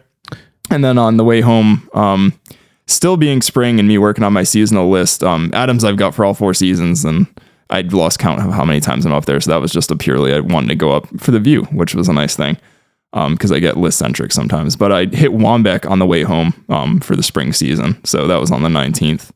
That was a lot of fun. It was good to see Waumbek. Like we mentioned, Star King has like no views left. Hit it pretty early in the morning. It was already super hot and kind of got down before the rain started. And then I hit like a ferocious amount of traffic driving back to southeastern Mass, unfortunately. Well, good for you. Now, you're not getting up north this weekend then? No, I think I'm going to stay local. We've got some fun plans around here, and I've been getting up a bunch lately. So, are you a fireworks person for the 4th of July? Do you do the fireworks thing? So we're actually going to look around here. A lot of times we're going to someone's house on the 3rd or the 4th, and this year we're actually kind of sticking at home. A lot of times we go to my parents' house in Cumberland and sort of check that out. But we're going to see if like maybe like East Providence, I'm assuming East Providence or Taunton or like somebody does fireworks around here. I don't know if Rehoboth actually does them.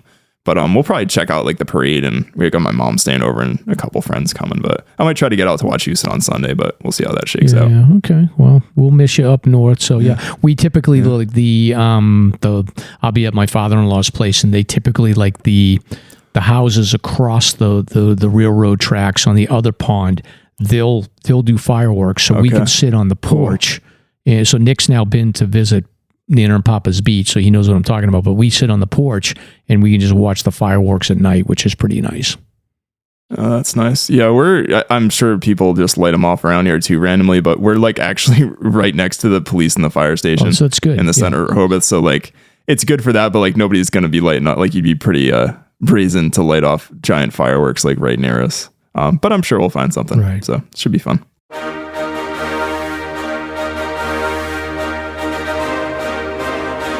It's time for Slasher's Notable Hike of the Week.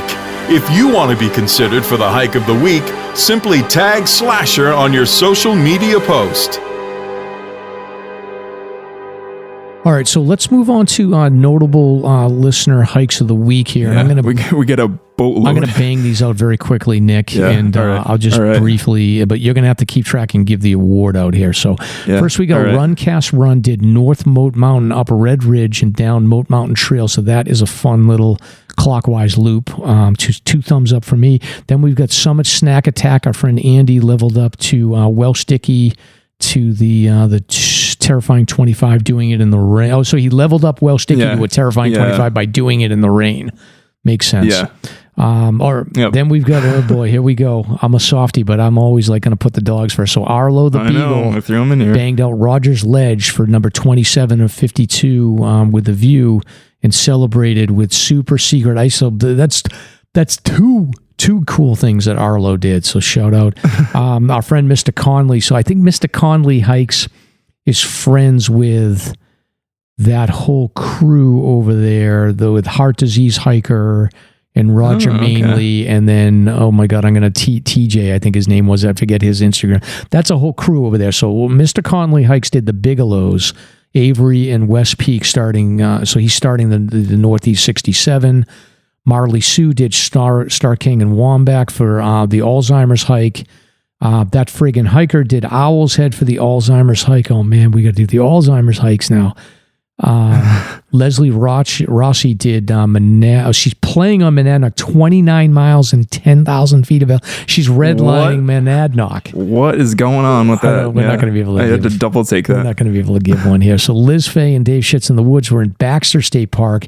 They did Little and Big Niagara Falls on day 1. Day 2 they did South Brother and North Brother, and then day 3 Baxter Peak. So that's an impressive one. But Dave gets nothing nothing from me. So he's gonna be with us next week. By the way, he's gonna be our co-host guest. Then we've got Summit Snack Attack. Did Flume via the actual Flume slide. Matter of fact, stand by because Andy did a So You Wanna episode with me and Nick, Andy from the COG, and he breaks down this hike in a lot of detail, and then came down the Flume Express on the way. So, S. Macy Jowski did the Kilkenny Ridge Traverse, 29 miles and 8,500 feet of elevation. We're doing this one are you coming on that trip with us? Yeah, I'm hoping to join on the Saturday. I actually was talking to Peter last week about this because I have a work thing on Sunday. Okay. But yeah, I'm gonna try to loop in from I think Unknown Pond to Willard Notch with you guys. Yeah, okay, that'll be fun. So Macy Jowski, impressive Kilkenny Ridge Traverse. That's living. They probably it's Fern City up there, and it's probably like Deerfly City too. And then going through the weeks is a nightmare. So. That's a good one. Yeah. D. Delay, Lafayette by Garfield Ridge Trail. So good for them. Not one you see every day. Right. Rob McC, 85. Oh boy, here we go. Another one. Ben Nevis in Scotland, the highest point in the UK. Yeah. He said no views, unfortunately. So hopefully, Rob, you put a SLASR sticker up there somewhere. I think somebody did in the past. So. That's awesome. Fit Hiker 603 did the Sandwich Range Traverse from Pine Bend, Brookside. So that's an impressive one. I've done that with Stomp and Jimmy Chaga.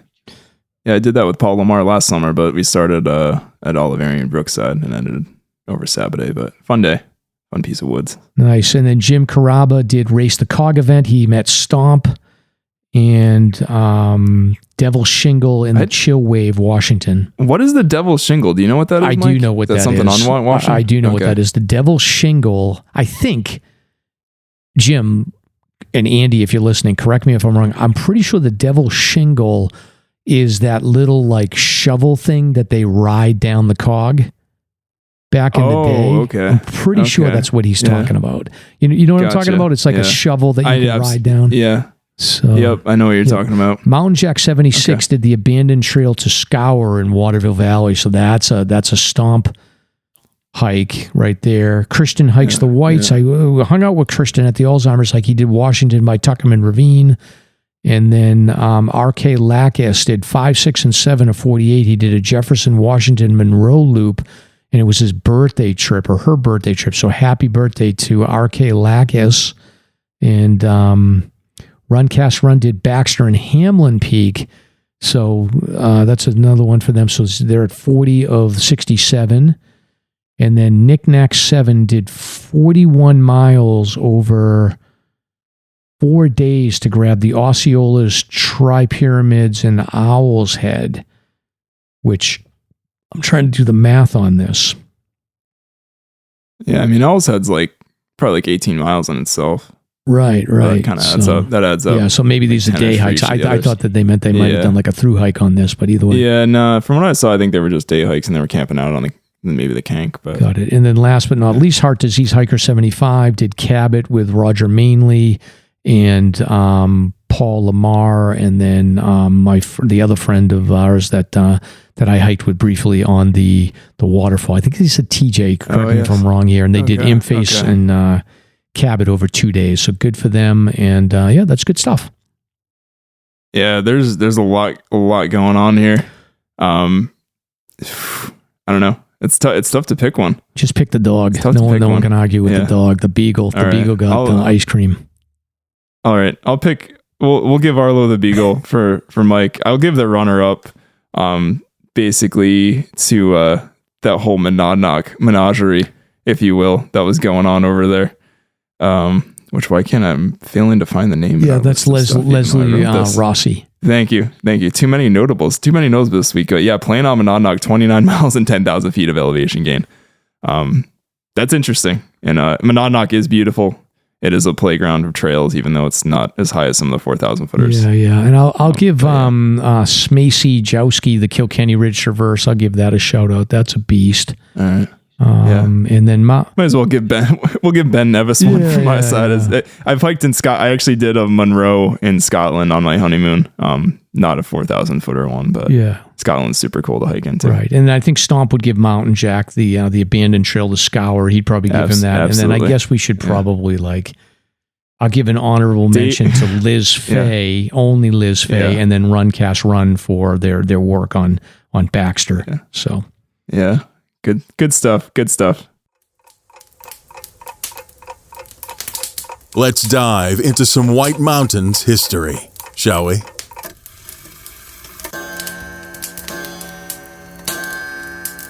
All right. So, Nick, do you consider yourself an influencer? I do not. You don't? I do not, thankfully. You don't? Okay. Yeah, no. I like to post photos on Instagram and now on the SLASR page, photos and videos. Right. That's about it. Well, I would consider you a little bit of an influencer, but I do not consider myself an influencer, but I was trying to think back to figure out who was the very first influencer in the White Mountains. And what I came up with was a gentleman that I've talked about on this podcast before, and his name is Moses Forster Sweetser. And he was born in 1848 and he died in 1897. And he was actually, they had no internet back then, in case you didn't know that, Nick. I've 100% seen this name before. Yes, yeah. So Moses Sweetser is they had no internet. So you might ask yourself, how Mike, could Moses Sweetser be considered the very first influencer? And really the only way that you could become an influencer back in those days is via the printing press.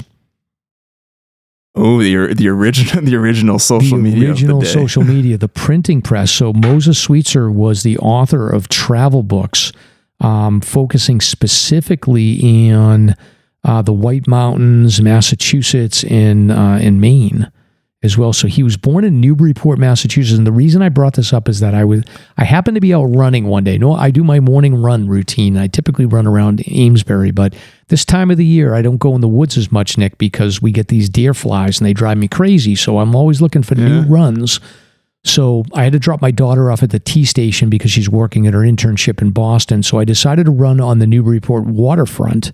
And as I was running, I got back into town and I went past Oak Hill Cemetery. And I remembered that I had previously done a segment on Moses Sweetser, who is what I'm calling the very first influencer. And I remembered that he was buried in Oak Hill Cemetery. Have you ever tried to find a gravestone in a cemetery, Nick, that has like thousands of graves? I have not. It reminds me though. So the cemetery actually near my house growing up had like gravestones like going back to like the Spanish American War and stuff. So like some of them you couldn't even read anymore, but you'd see the dates on them. And right. So that's why I'm curious if his grave was even legible. It was somewhat legible, not easy, but I will tell you from a navigation perspective, like they have this website called Find a Grave. Doesn't tell you where in the cemetery it is. It only has a picture of the gravestone.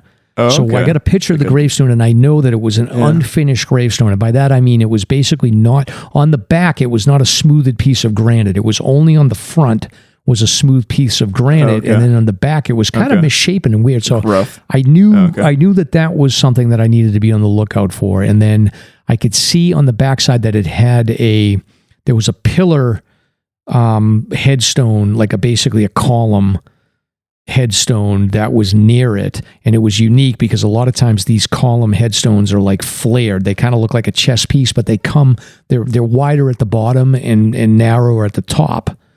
But this particular headstone was like uniform. So it was a tall, narrow chess piece, but it didn't flare one way or the other. So like a block, it was basically, a block, like a straight exactly, sort of but block. It was like a tall, probably 12-foot block. So that's how I kind of look. But you'd be surprised. I couldn't believe how many unfinished headstones and how many block style cemeteries there were. But it took me about 15 minutes to find the headstone. Oh, that's but I was very excited. I had to run around the area, but I found the headstone. And the reason why I wanted to find this is because, like I said, Moses is what I would consider to be the first influencer. So he was a writer of travel books. And he was also a prolific hiker. And back then, you couldn't just rely on other people's source material. You had to basically get out there and actually generate the original source material by hiking. So this guy actually hiked all of the mountains that he wrote about. That's neat. And he hung out. Yeah, go ahead.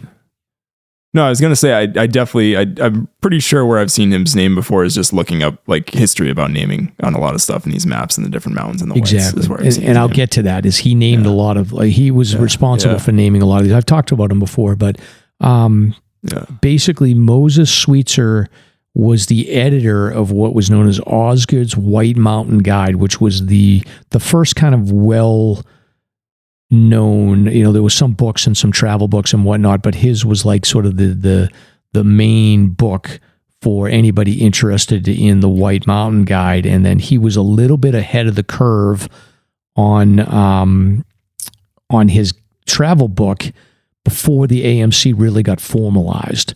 So by like the late 1870s, early 1880s, the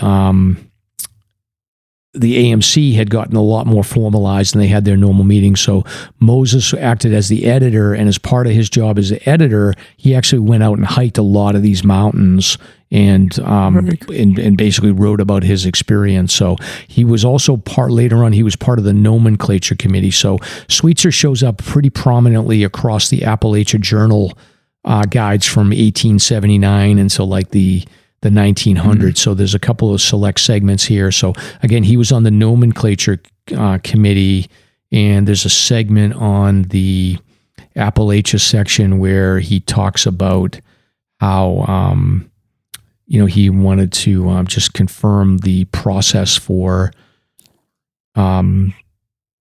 basically naming new peaks. So he would like come to the meetings with a list of new and doubtful names of the New Hampshire mountains proposed for adoption. And then he would basically get guidance from the AMC on whether to include those in the book. And then once they're in that book, there was enough influence in that book where they would basically just rename these mountains. So you can see like there's a lot of like names that are familiar. So you have Huntington was one of the guys that was on the naming committee with him.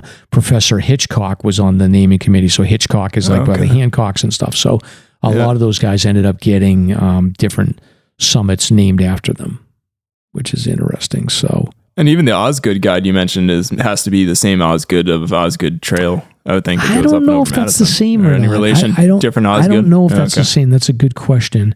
But it is the other interesting thing here is that Professor Hitchcock, along with Sweetser, they came up with a methodology to, they called it the Atlantic system, that includes mountains and highlands bordering the Atlantic Ocean between Newfoundland and the Carolinas.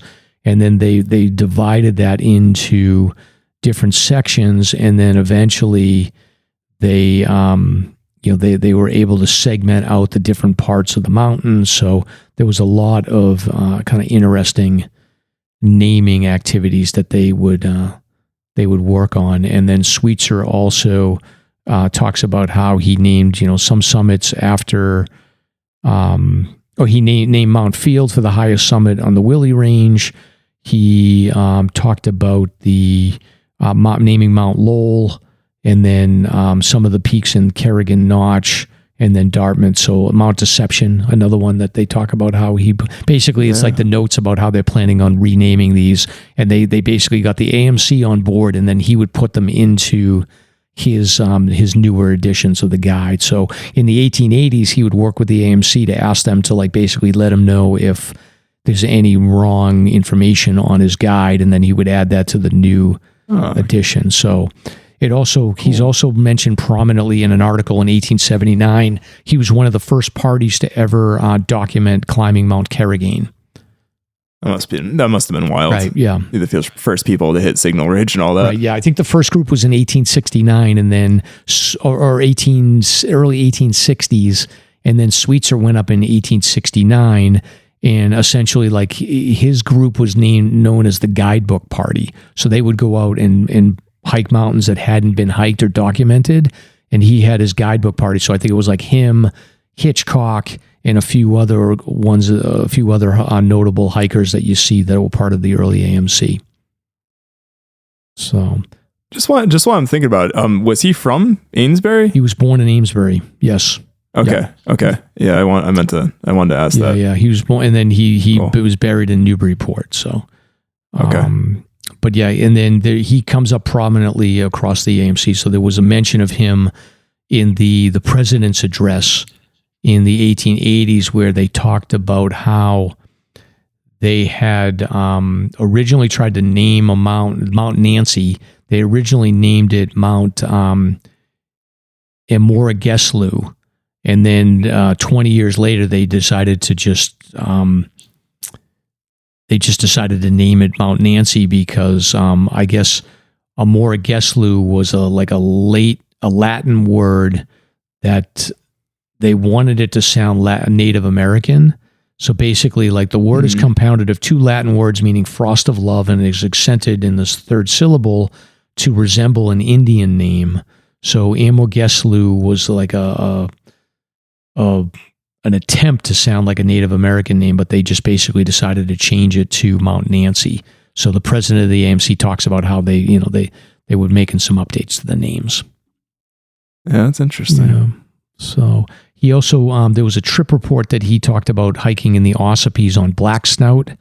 And then he was also featured prominently on the story of the Tri-Pyramid Slide that was developed in the 1880s. So basically rainstorms happened in the 1880s. Okay. Sweetser was one of those groups that we talked about. They're going to come up in a future episode of the groups of people that hiked right after the slides developed, and they did the North and the South Tri-Pyramid Slides. Very neat. Yeah, I was curious if you ended up kind of going down that rabbit hole at all after we were doing our slides episode with our friend Andy. That'll be upcoming. Yep, a little bit. So that reminded me, and then I ended up running to find his gravesite. So Moses Sweetser, he lays comfortably in a little corner off the back of Oak Hill Cemetery in Newburyport, and I run by there, once in a while. Me and Mrs. Mike walk past there quite a bit, but I'll go say hi to him from now on. Maybe I'll put some flowers on his gravesite to thank him. Yeah. Well, thank you, Mr. Sweetser. Yes. It's a cool name. It's a lot of work. Cool name, but yeah, it is. But that's all I got, Nick. I think that's all we have for 201. All right. Happy 4th, everybody. Enjoy. Thank you for listening. If you enjoyed the show, you can subscribe on Apple Podcasts, Spotify, Podbean, YouTube, or wherever you listen to podcasts. If you want to learn more about the topics covered in today's show, please check out the show notes and safety information at SLASRPodcast.com. That's SLASRPodcast.com. You can also follow the show on Facebook and Instagram. We hope you'll join us next week for another great show. Until then, on behalf of Mike and Stomp, get out there and crush some mega peaks. Now covered in scratches, blisters, and bug bites, Chris Staff wanted to complete his most challenging day hike ever. Fish and Game officers say the hiker from Florida activated an emergency beacon yesterday morning. He was hiking along the Appalachian Trail when the weather started to get worse. Officials say the snow was piled up to 3 feet in some spots, and there was a wind chill of -1 degree. And there's 3 words to describe this race. Do we all know what they are? Here's Lieutenant James Neeland, New Hampshire Fish and Game. Lieutenant, thanks for being with us today. Thanks for having me. What are some of the most common mistakes you see people make when they're heading out on the trails to hike here in New Hampshire? It seems to me the most common is being unprepared, and I think if they just simply visited hikesafe.com and got a list of the 10 essential items and had those in their packs, they probably would have no need to ever call us at all.